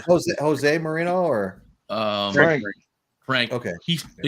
When I was listening to it, it sounds like Hendrix. Really? It sounds exact. Oh yeah. No. Early interviews with Marino said that the reason the name of the band is because he went on an acid trip, looked at a tree, and all of a sudden could play guitar. Mahogany Rush. Yeah, I heard that, but it sounds like I was listening to it last night. I don't have the album, but yet anyway. But I was listening online and I thought, shit, that sounds like Jimi Hendrix, man. Like now, didn't he play? Wasn't he one of those players that played an SG? Didn't he play an SG? You know, it's interesting because SGs are damn fine guitars, but very few people actually played an SG. You know, Tony Iommi, but you know, most people, you know, if we're going to go for that kind of a guitar, Oh, psychedelic rock. There's psychedelic rock too, by the way. What album are you referring to? Mahogany Rush. The Mahogany Rush. It's called Mahogany Rush Maxim. Yeah, because I have a collection here. It's got 3 of their albums all in one, including Maxim. Hope you guys. Really? Yeah, it's the Maxim one I was listening to, and the one that I won at the thing, and I was listening to it, and boy, oh boy, like now nobody can be Jimi Hendrix, of course, but it's you want to hear something that sounds like Jimi Hendrix. That guitarist. If you read we were talking about Bridge of Sighs earlier, Johnny. Have you listened to Bridge of Sighs? No.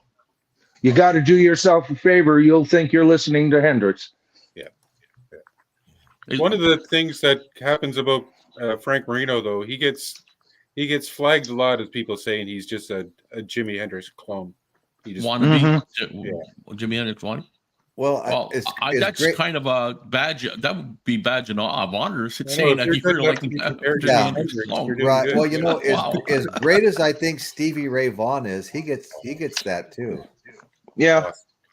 Stevie Ray Vaughan. Yeah. Great guitarist. Yeah. Sure. Yeah. Well, Stevie Ray. Oh, now there's another thing. People were asking me about, you know, because I got several complaints. I didn't mention Ziggy as a perfect album. And now, if you're going to talk about David Bowie, now watch me get everybody angry. I got news for you people, and it's just become so. Oh no, well that's not his finest. His finest fucking album was Let's Dance. All right. That's got Stevie Ray Vaughan on it. It is some of the best fucking pop rock I've ever heard in my life. There's not a weak cut on it. It is gloss incarnate. All right. And it seems like everybody goes, oh yeah, well that was his soiree into being a pop star. And it's like, fucking A, that album is just great. Right. And it was Stevie Ray Vaughan's introduction too. Yep. And you know, listen to his guitar work. The man could have spent the rest of his life like Jimmy Page did, just hiring himself out as a studio musician. What a guitarist! You know? Oh my God! Well, a story all around that is when he was just playing in Texas bars and whatever, and David Bowie and Jackson Browne happened to be at one of his shows, and they approached him. And they asked him, have you got any music out or whatever? And he says, no. So Jackson Browne said, okay, he paid for his studio album. He paid for the studio time so we record the Texas Flood album. And David Bowie said, okay, come and do the Let's Dance album with me. He did that tour. Texas Flood came out, and then he started his solo career, right, almost in step from there. Yeah, right. That Texas Flood, that's a great album. I mean, I don't have it in album. I have a bunch of CDs of Stevie Ray's, probably 5 or 6. Yeah, but between David Bowie and Jackson Browne, I mean, those are the two guys who, if they weren't around, you wouldn't hear about Stevie Ray Vaughan. Right. Yeah. Good point. That's a great story. That's a great story. There was on YouTube. There's because I watched it before. There was a Stevie Ray Vaughan. It was sound check, right? And you could see him on stage. We know what he's got his leopard jacket and a cowboy hat. And he's like yawning away because I guess they just woke up. Well, this guy, he gets on, hit the stage, just Stevie Ray Vaughan, and he starts playing. And it's like he's playing pretty much half of the friggin' songs. But you should see him go. and this is just a sound check, and it's like, oh my god, this guy's a freaking guitar god. Well, he's one of the greatest guitarists in rock. Plain and simple. Crazy good. Virtuoso. You want to hear something funny with both Stevie Ray Vaughan? I got it's from the Monterey Jazz and Blues Festival. The first year he played was 82. They almost booed him off the stage. You could actually hear in between the songs the audience booing. Oh, then he came back 3 years later in 85 as the headliner. Yeah. Like that's they said, his band encouraged him to finish his set. Don't leave. Like he almost walked off stage, but he ended up finishing his set. But then 2 years later, just a couple years later, he headlined the show. But it was also the first year they ever played blues at the festival. So he also kind of ran into that wall at the same time. So. Right, exactly. Yeah. Well, this is an interesting statement here from James Watson. If Hendrix would have lived and worked with Miles Davis like planned, he would have been psychedelic jazz. I like that. Could have gone that direction. I think Alvin Lee, 10 years after. That's another one of my favorites too. Oh God, that guy was so fast. One of the fastest guitar players on earth. Yeah, that song "Going Home," he did that at Woodstock. That was amazing. Bill K needs to revisit Bitches Brew. The first time I heard it, I couldn't understand it. Right on. It takes a few listens to get used to it. Dr. Rick, that multi-tracking of Les Paul fits into early psych. Right on. Well, there's just so many great comments here in the chat. Melissa Boomer of the Night says she could listen to Sly every night. I know. I'm a huge Sly fan. Saw him in concert twice, like I mentioned already. I really like their music. Something quite interesting. Yeah, that would have been. You too, Royce. Yep, me too, for sure. Thanks for being here, Bill. We all go back to the old days. Wax competition. Yeah, Bill was with us. Bill, Jeff Davidson, Caitlin. There's so many of us that are still circulating here. Oh, you've had so many incarnations to this show, Royce. Yeah. I don't know about that. Hey, you really have. If you think about it, I mean, you've had groups of people who show up for, like a year and then they're gone and then somebody, Right. But that's kind of the nature of the that's totally the nature of live streaming. And I did bounce around a bit. I started out doing construction videos. I was making them just to advertise my construction business online. And I started making a bunch of those, and then we started just traveling around. Well, I was going to say the county, but we've gone as far as Vegas and other places, and started making tours of famous places. All of that long before I ever touched a music video.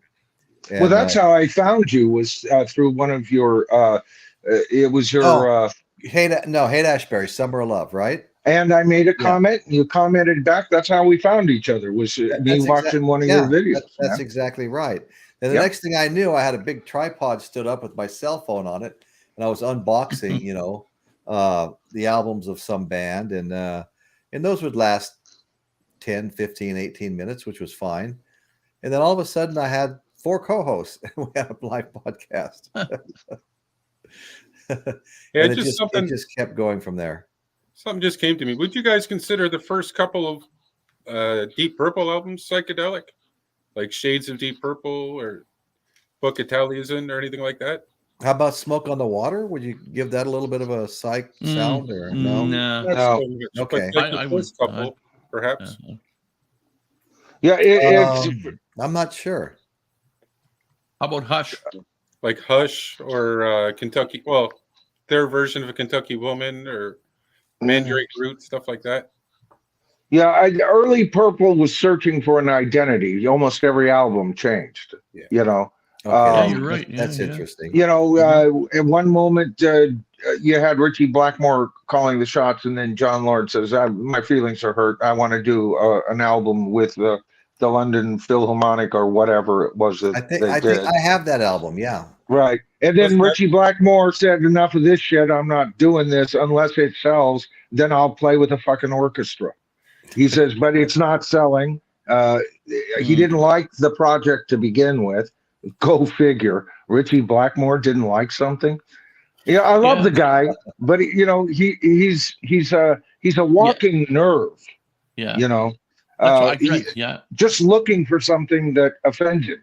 Yeah, that's probably his greatest weakness. You know, he was. I read he was very difficult to. And he's a hero of mine because he's so damn fucking talented. Oh, you know, he's in. You know, he's the fourth. You know, best guitarist on the planet as far as I'm concerned. Okay. Didn't he fire his singer because the guy cut his hair?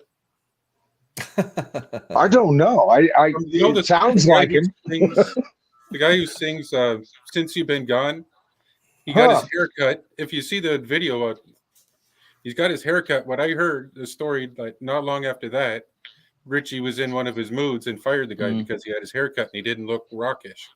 I believe it. I believe it. That's funny. Hey, well, you know, Richie Blackmore gets mad in the moment, much like John Lennon used to get mad in the moment, you know, and then only to turn to Paul and go, "It's only me." You know what I'm saying? Hey, Michael, you're one of the biggest Beatles fans I know. What do you think of James Watson's comment at the bottom of the screen? I'm not so sure. I think there may have been a code. I mean, first of all, Paul always had his ears out. So, and I'm not sure where I don't recall when Loving Spoonful's hits started surfacing versus Revolver or anything like that. But I always have heard, I guess as a Beatle fan, I always have heard McCartney's influence on the Loving Spoonful. But maybe I've got that the wrong way round, James. I don't know. Hard to tell. But I love the Loving Spoonful. The Loving Spoonful is one of my wife's very favorite bands, like maybe the favorite band. She just loves everything they ever did. So, and I like them. I like them. No, I like them. Yeah. Groovy Lisa says that, believe it or not, Billy Joel's first group was Psych. Didn't know that. I like Billy Joel. I'm a fan, but Deep Purple Hush. Yeah, Hush. Yeah. Oh God, I love that song.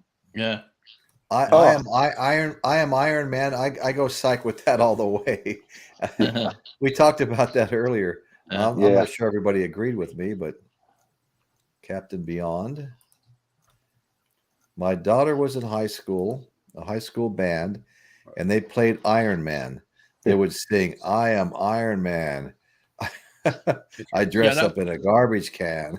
I kind of Iron Man to me, in my opinion, I don't think it was psychedelic for me. In my opinion, more of a metal hard rock. Thing, I think. Well, Chris brought up a good point. It's a science fiction story. Science fiction, yeah. Much like one of my favorite albums. That was a good observation. Yeah. One of my favorite albums is Alan Parsons. I brought this up in my list. Is I, Robot. Okay, based on Isaac Asimov's writings, right? And I'm a big Asimov fan. Yeah, I was listening to that show and I wrote that down. And so there's a lot of almost psychedelic, post-psychedelic sounds to Alan Parsons' approach, but I would say no. The Alan Parsons project isn't really psych. It's progressive. God, I don't know. It was, to me, if you really just want to make the cartoon version, the simple answer is Alan Parsons did everything that the Beatles did on Abbey Road for his next 10 albums. He just replicated Abbey Road. All of his albums were that smooth. Okay. Now, I'm not saying they were derisive or anything like that. I'm a major Alan Parsons fan. I even got a chance to meet the guy, shake his hand, real nice guy. So I've been a fan since 1978 when I first discovered them through a teenager. Has anybody brought up Jethro Tull yet? Well, but I was thinking of them. I never did. That's what was I. I was thinking about that earlier about Jethro Tull. I just didn't want to say. I didn't think they're prog. No, pretty much straight prog. You think? Yeah, prog. Prog. Yeah, you're right. Yeah, prog from the woods. Yeah. You know, prog from the woods. Yeah. You know, and yeah, they're one of the best prog bands too. Yeah. You know, Jeff, my buddy Jeff Davidson really called it here. Almost everyone got into it after Sgt. Pepper's. Right. Yeah. I'd say that's pretty safe. Sergeant. I mean, I would too. The leaders were already into it. You know, that's how the Beatles got the buzz. So and so did this. You know, they were into it. But then your average, just really good musician caught on like just that like fast. Yeah, and the Beatles caught on fast. You know, Paul, his whole idea after visiting Cal, he came back and what could we call this fictional band? Sgt. Pepper's Lonely Hearts Club Band. You know, he wanted it to sound West Coast. Thing is, Michael, remember when the Beatles went to see the Indian guru? Rolling Stones went with them wearing flowers in their hair and everything else.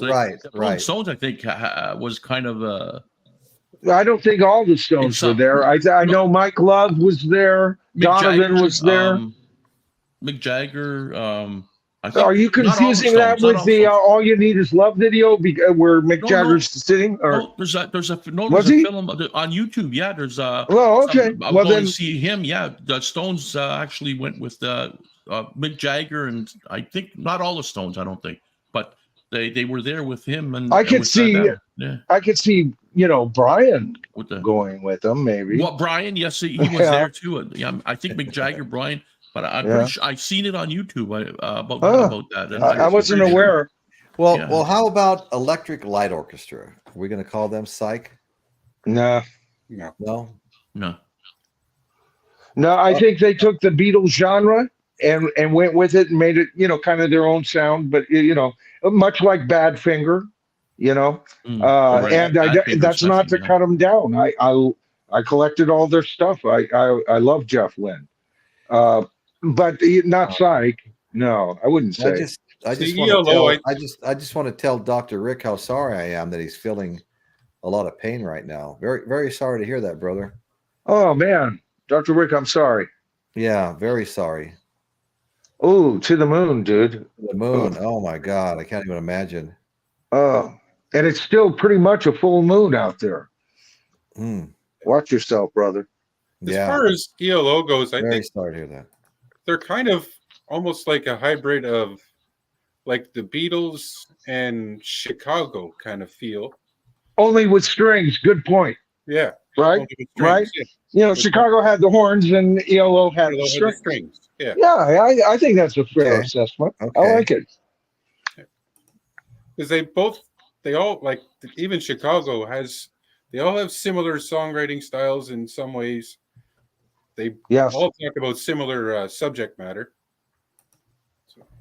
I agree, Lisa. They are hard to define. Radiohead, yeah. Which is a measure of greatness, I mean. Well, they're still putting out music. They're one of the few bands that could be saving rock still. But I agree. I agree. Got quite a few bands that could save rock if, the powers that be would quit trying to destroy it. It's not like for lack of talent or lack of inspiration. It's basically lack of money, lack of anything going into the art form because, other art forms are now more. prevalent. Yeah. I mean, the young people are listening to some different stuff, They're listening to shit. Listening to the same. I agree completely. Yeah, it's the same backing track with different lyrics. Yes, thank you. Yes, exactly. You might have 100 different backing tracks that you can cycle through with different lyrics, and that's what you call today's music. Right. Exactly. They've even got I've been in recording studios, and of course I have a small one here built into my desk and everything. I've always had a studio, Sometimes an entire room as a studio. I built one once, and I'll tell you, when you're there, the dial-up effects. I've used that term on my channel, but I don't think I've really explained it to people. I mean, they've got computer banks now coming in, and you've got an infinite number of tracks now. There's, I mean, and they're using every fucking track they can find. And you know what? Here's the deal. Now, the Beatles were guilty of doing similar things. They didn't have the 1,000 dial-up effects, but they did have that library. They cut up the tapes, and then we got the solo for Yellow Submarine. So that's kind of sampling. But these days, they would also in those days go out and, yes, I want a cricket field, and they go out to high quality mic and record crickets. Nowadays, they've got that same guy that recorded those crickets in 1947 on file. Okay. And instead of trying to find a new sound, a new tone, well, they squeeze it. Oh, there's a new tone. It's a totally new thing. What a fucking child. That's a child's approach to making music. Moon pie. I'm making moon pies. Right? And that's my problem with the music today. It is canned, Chris. And what a perfect term. Squeeze it in there, seal it up, and you need a blade to get it out, because it's all prepackaged. And there's been bands that have been guilty of this too. So, rock isn't totally innocent of this. No, and even in our day, we still had insipid songs like I Am Woman, Hear Me Roar, I Honestly Love You, Tie a Ribbon Around the Road. That's because, he's returning from war. So it's a serious song. It still fucks. I love Sammy Davis Jr., but I don't want to hear Candyman. Okay, I gotta say something to the chat here. Groovy Lisa, Small Faces, Humble Pie. Did Humble Pie get mentioned? No, we haven't brought them up. No, I see them almost as a derivative of whatever Led Zeppelin was. Yeah, Sean McCall brought up the Birds, which we did talk about, but Dr. Rick brought up one that I don't think has come up yet, Tangerine Dream, and I remember them. I don't think that's come up, but the one I really wanted to mention from Dr. Rick was Lee Michaels. I was a huge Lee Michaels fan. He was an organ player, and he finally ruined his hearing. He played so loud, but he played organ like completely different style than anybody else played organ. It was loud and it was hard. I mean, it was great. And he did all kinds of great songs. Now, I got a question. Tangerine Dream, are they the ones that did Life in a Northern Town? Because if that's who you're talking about, yes, definitely Psychedelic.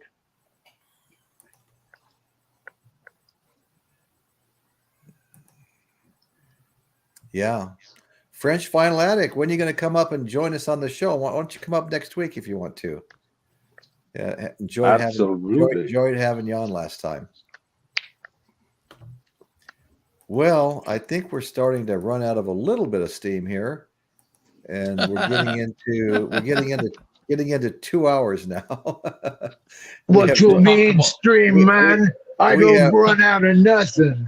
Talking about all the psychedelic stuff. I do want to say that I saw the Bob Marley biopic today. Betty and I went down and saw it at the local theater at 11:15. What a great show! I covered the night Bob Marley was shot a couple of months ago, and then maybe 5 weeks or so ago, I covered the biopic. And I was actually, those were good videos for you, by the way. You got a lot of views on those. Buddy. Yeah, and they were so. I'd never seen the movie, of course. It hadn't even come out yet. But I was really surprised just how close those videos were to not only the night he got shot, but to the rest of his story. And I really enjoyed it. It was actually almost a little emotional watching it. He died of skin cancer, melanoma at 37. And he put off having it treated. He didn't want the operation. By the time he decided he'd go have it, it was like it just spread too much, Right. How'd you like the movie in general? I absolutely loved the movie. The further you got into it, the more you liked it. What do you think about this new 4-part biopic on the Beatles? Oh, yeah, right. Well, no, you know what? I haven't heard about that yet. Yeah. I forget the director. He's, renowned. What else has he done? It's not coming to me right now. But anyway, they're going to do like a 4-part release. They'll do, and each movie will have, Ringo will have his movie, Paul will have his movie. And the only thing that I've I was listening to a lot of the discussion, in the chat rooms and all over, and the only problem that I'm having, is I just think of the Elvis movie. I didn't like it. I know it's gotten a lot of, hey, that's good, but I didn't care for it.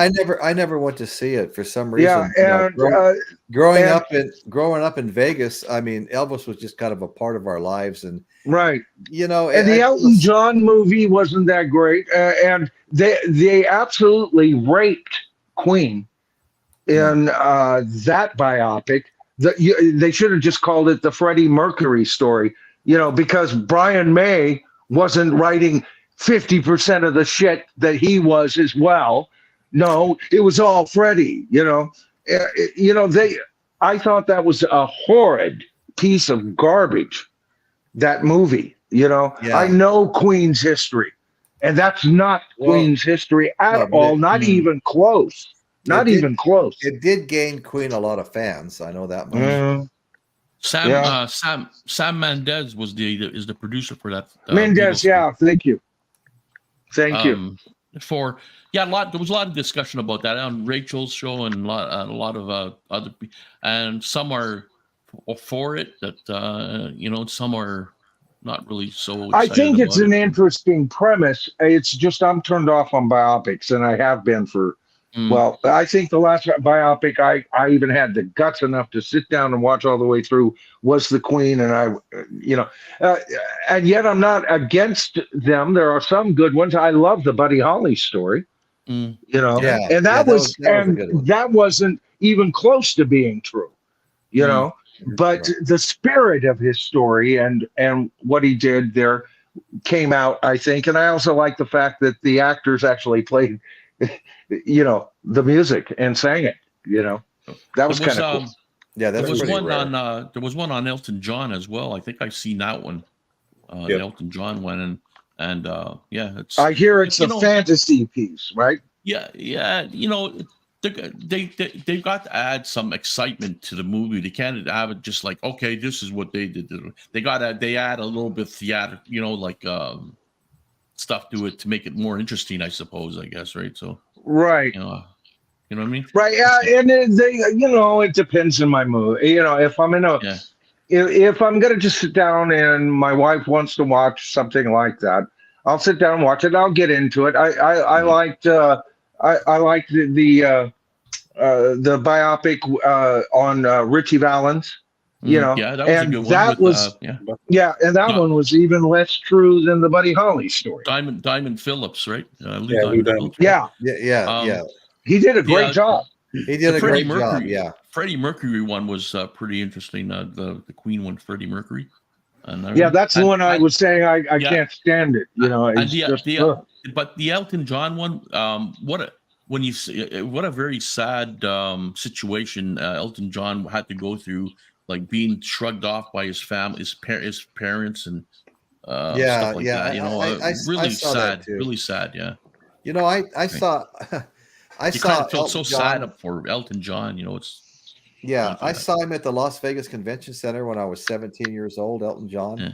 He was very young then, and he wore these gigantic sunglasses. Yeah. And after every song, he'd change pairs. It was kind of funny. When he got to the dress and fashion glasses, I lost interest in him. Right around Yellow Brick Road, although I still love that album, I was starting to lose interest in him, his whole persona, and that whole. The same damn thing happened to me. And then I became a fan again, and I wanted Yellow Brick Road, and I looked everywhere for a good used copy of it, and I finally broke down and bought a new remastered copy, and it wasn't the very fucking next day. I walked into this antique store that has a lot of vinyl in it, and there was a perfect Original pressing. Oh no! And I bought it, and I was A-Bing them. I was like standing in the middle of the room with my eyes closed, and playing each song 5 or 6 times and things like that. And the OG was definitely blowing away the remastered. Let me tell you, a lot of Elton John stuff was on auction, and I went to check the prices and stuff. Holy shit! Some of the stuff that the glasses and boots and everything else they were selling off. Oh God, the money they wanted for some of the bids on that stuff was like, wow. No, that's true. I don't know. He's kind of like Elvis. He went into his fat Elvis phase. To me, once the big glasses and the Donald Duck uniforms and complete with fucking tail. I'm sorry, that's a little too much work. And I love, theater rock. It's just that was silly. Hey, James Watson's got a proposition for me. I say if Royce gets to 5,000 subscribers, he has to do a dose of acid on a stream. Hey, baby, we're bulletproof. That's right. Hey, when it comes to biopics, did you like The Doors? I love The Mel Doors. Kilmer playing Jim Morrison. I thought that was an interesting one. I thought that was he did an excellent job. Excellent. Yeah. The only problem is, the director gets his way, and his whole political bent is all throughout the movie. But despite that, it's a great movie. I liked it. Yeah, I liked it too. I heard the band complained a little bit because they only showed a lot of his negative things and not a lot of the positive things he did. But... Really? Yeah. The negative things sell. Because that's exactly what I said. They're not going to show all positive because people are going to get bored with it. So they're going to add a few little things here and there to make it look so more interesting type thing, right? You know what I mean? But even if it's inaccurate, I always thought that Jim Morrison had a shy side to him, and he would overact, doing ludicrous things, almost to combat that. Because if you look at his lyrics, there's some sensitivity to those lyrics. He's not just a rockin' bashing kind of guy, that would go off on you in a heartbeat. Yeah, he's no Michael Nolan, that's for damn sure. Okay, here comes hey, smack put him up. Smack, that's right.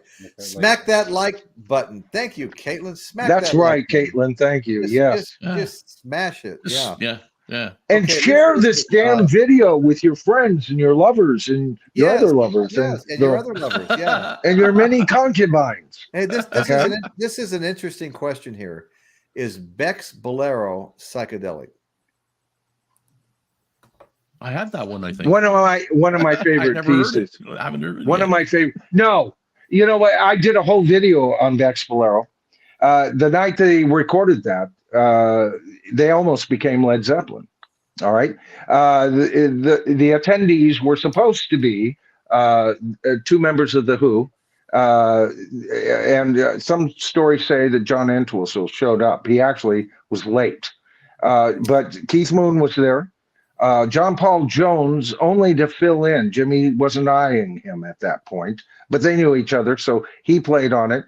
Jeff Beck and Jimmy Page both play on Beck's Bolero, and they developed it together based on an older Bolero, and they've been bitching about who wrote it ever since, when neither one of them wrote it. That's just Jimmy Page claiming again, and in this case, Jeff Beck also.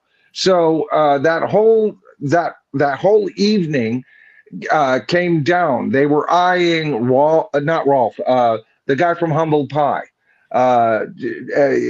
They were discussing him. He didn't show up that night, but they talked like about 2 weeks, and that's when everybody says no, it was John Entwistle who said it. Well, he couldn't have said it because he didn't show up.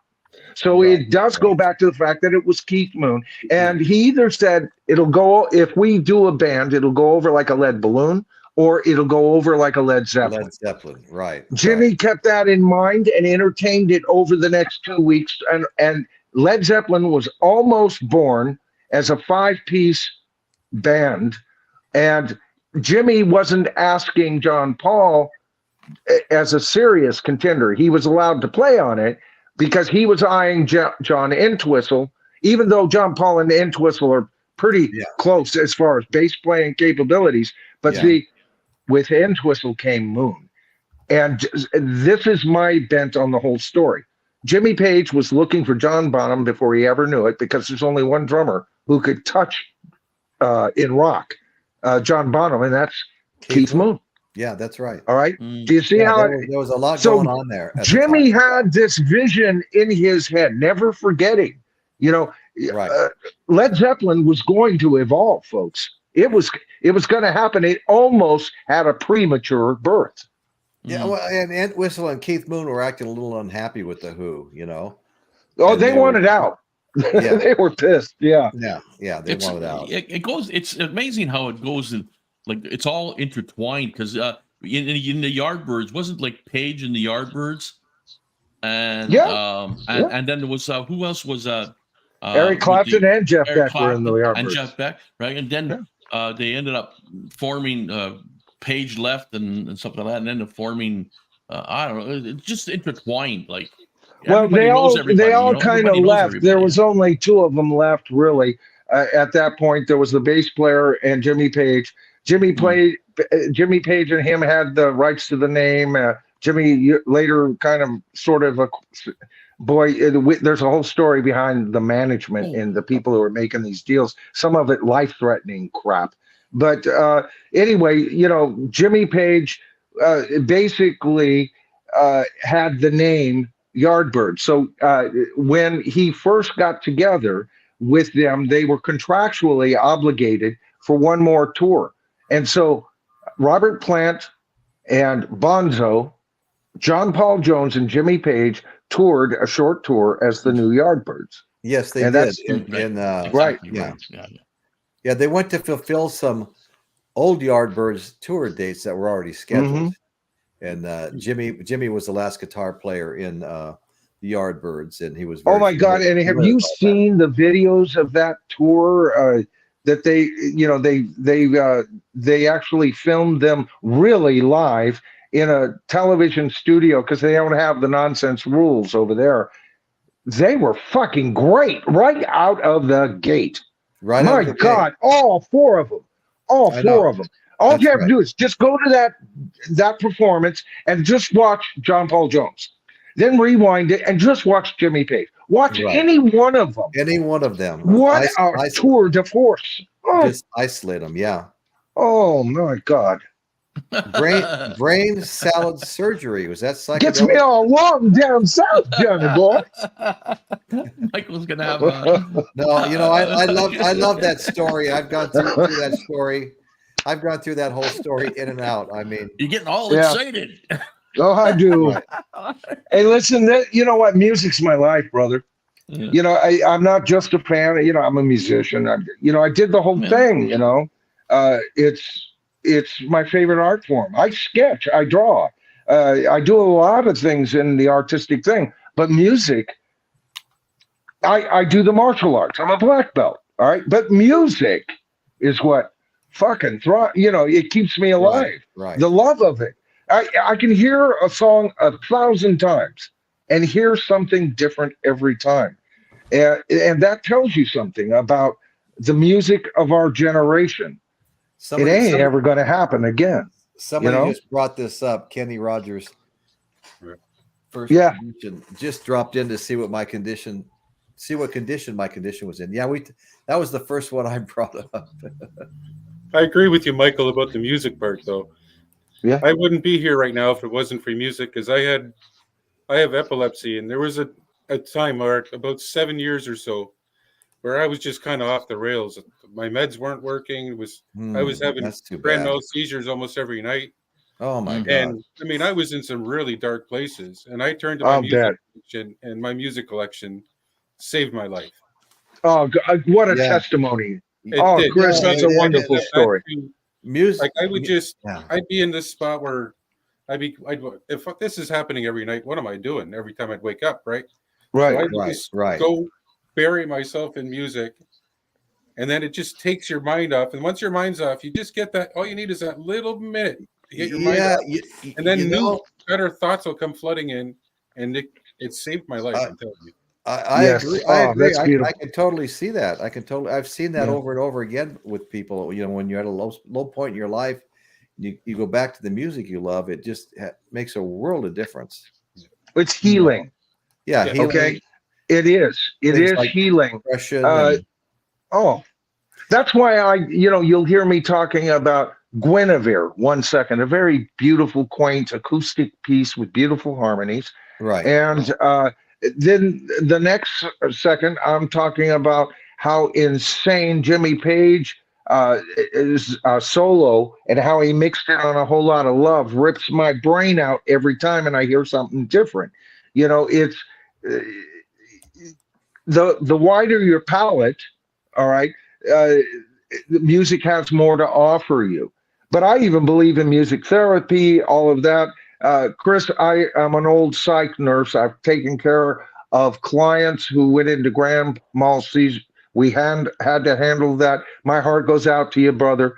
You know, that's life disrupting, you know, and that's some serious shit to contend with, man. Serious, yeah, Michael, totally. Just wasn't Ronnie Wood in the Yardbirds? No, Ronnie Wood. No, he was in because I think I've seen a clip. I think I've seen a clip with the Yardbirds or something, and I've seen Ronnie. Oh, the Faces. Okay, and yeah, because Rod Stewart. Oh, Ronnie Wood. I didn't hear Wood. No, the Faces. Yeah. Then he was in there with Rod Stewart. Yeah, that's right. Okay, yeah, I got confused. Yeah, because I've seen a clip with the Faces. Yeah, with Rod Stewart and Ronnie Wood. Yeah. But it's all they're all everybody knows everybody, you know. That's then they branch off and they go to form another great band, and it's amazing, really. It is amazing, yeah. Right. But the truly great bands, there's like no fucking trespassing, baby. You know. Hey, want to talk about cool stuff? I come across because I think I mentioned to you guys before on Wednesday afternoons, I do a Zoom program about music for seniors and that. And I come across this video the other day. I've never seen it before, but it's the Yardbirds with Jimmy Page on bass and Jeff Beck on lead guitar. Right. No kidding. I'll put the link. I just put the link in the chat to it. It's about a 7-minute video. It's got Train Kept a Rolling, Shapes of Things, and Over, Under, Sideways, Down. Is that from the same series where they did, what was that guy, the actor? Anyway, it was part of the movie, and Jeff Beck destroys his guitar during it and everything, or no? Okay. I'm trying to remember the name of the movie. It was a happening movie, you know. This was live in France, June 27th, 1966. Yeah. I do know that Jimmy Page started off as the bass player. You know, he wanted in that band. Did you say you do a Zoom with seniors and you showed them that video or something? Is that what you said? Yeah, actually. Isn't that something? Seniors, I can just see it. They're just rocking, rocking while they're rocking in the rocking chair, right? Listen to that stuff. That's amazing. That's good. I like that. Yeah, I do too. All the old people listen to that stuff. What am I saying? I'm 66, so I'm kind of like. The one person there, she's slowly getting into different music, and I got her into some Zeppelin and that. And she said she wanted stuff from the '60s, like pre-Zeppelin and stuff. And they came across that, and made sure she saw that. Holy Eric, crap, you're a smart aleck. I'm sorry, Chris. I started reading that thing. I knew that's what you were laughing at because I was looking at the same thing when you did that. Right. Yeah. You know, that's good. That's good that you do that because, you know, old people need, people our age, older sometimes, and, you know, they need enjoyment and stuff like that, take their mind off stuff, right? But I would think they would have got into more like group harmony, like Skyliner or stuff like that. But to get into the hard rock, like that, it's something funny. I go from anything from like like 20s big band stuff to like singing in the rain. That's good. That's good. Where they're dancing. They like a lot of that stuff. Oh, great. That's nice to sit. That's nice. Like, that's nice. Through That's great. The 50s, like all the rockabilly, all of that stuff. Isn't that something? Eh?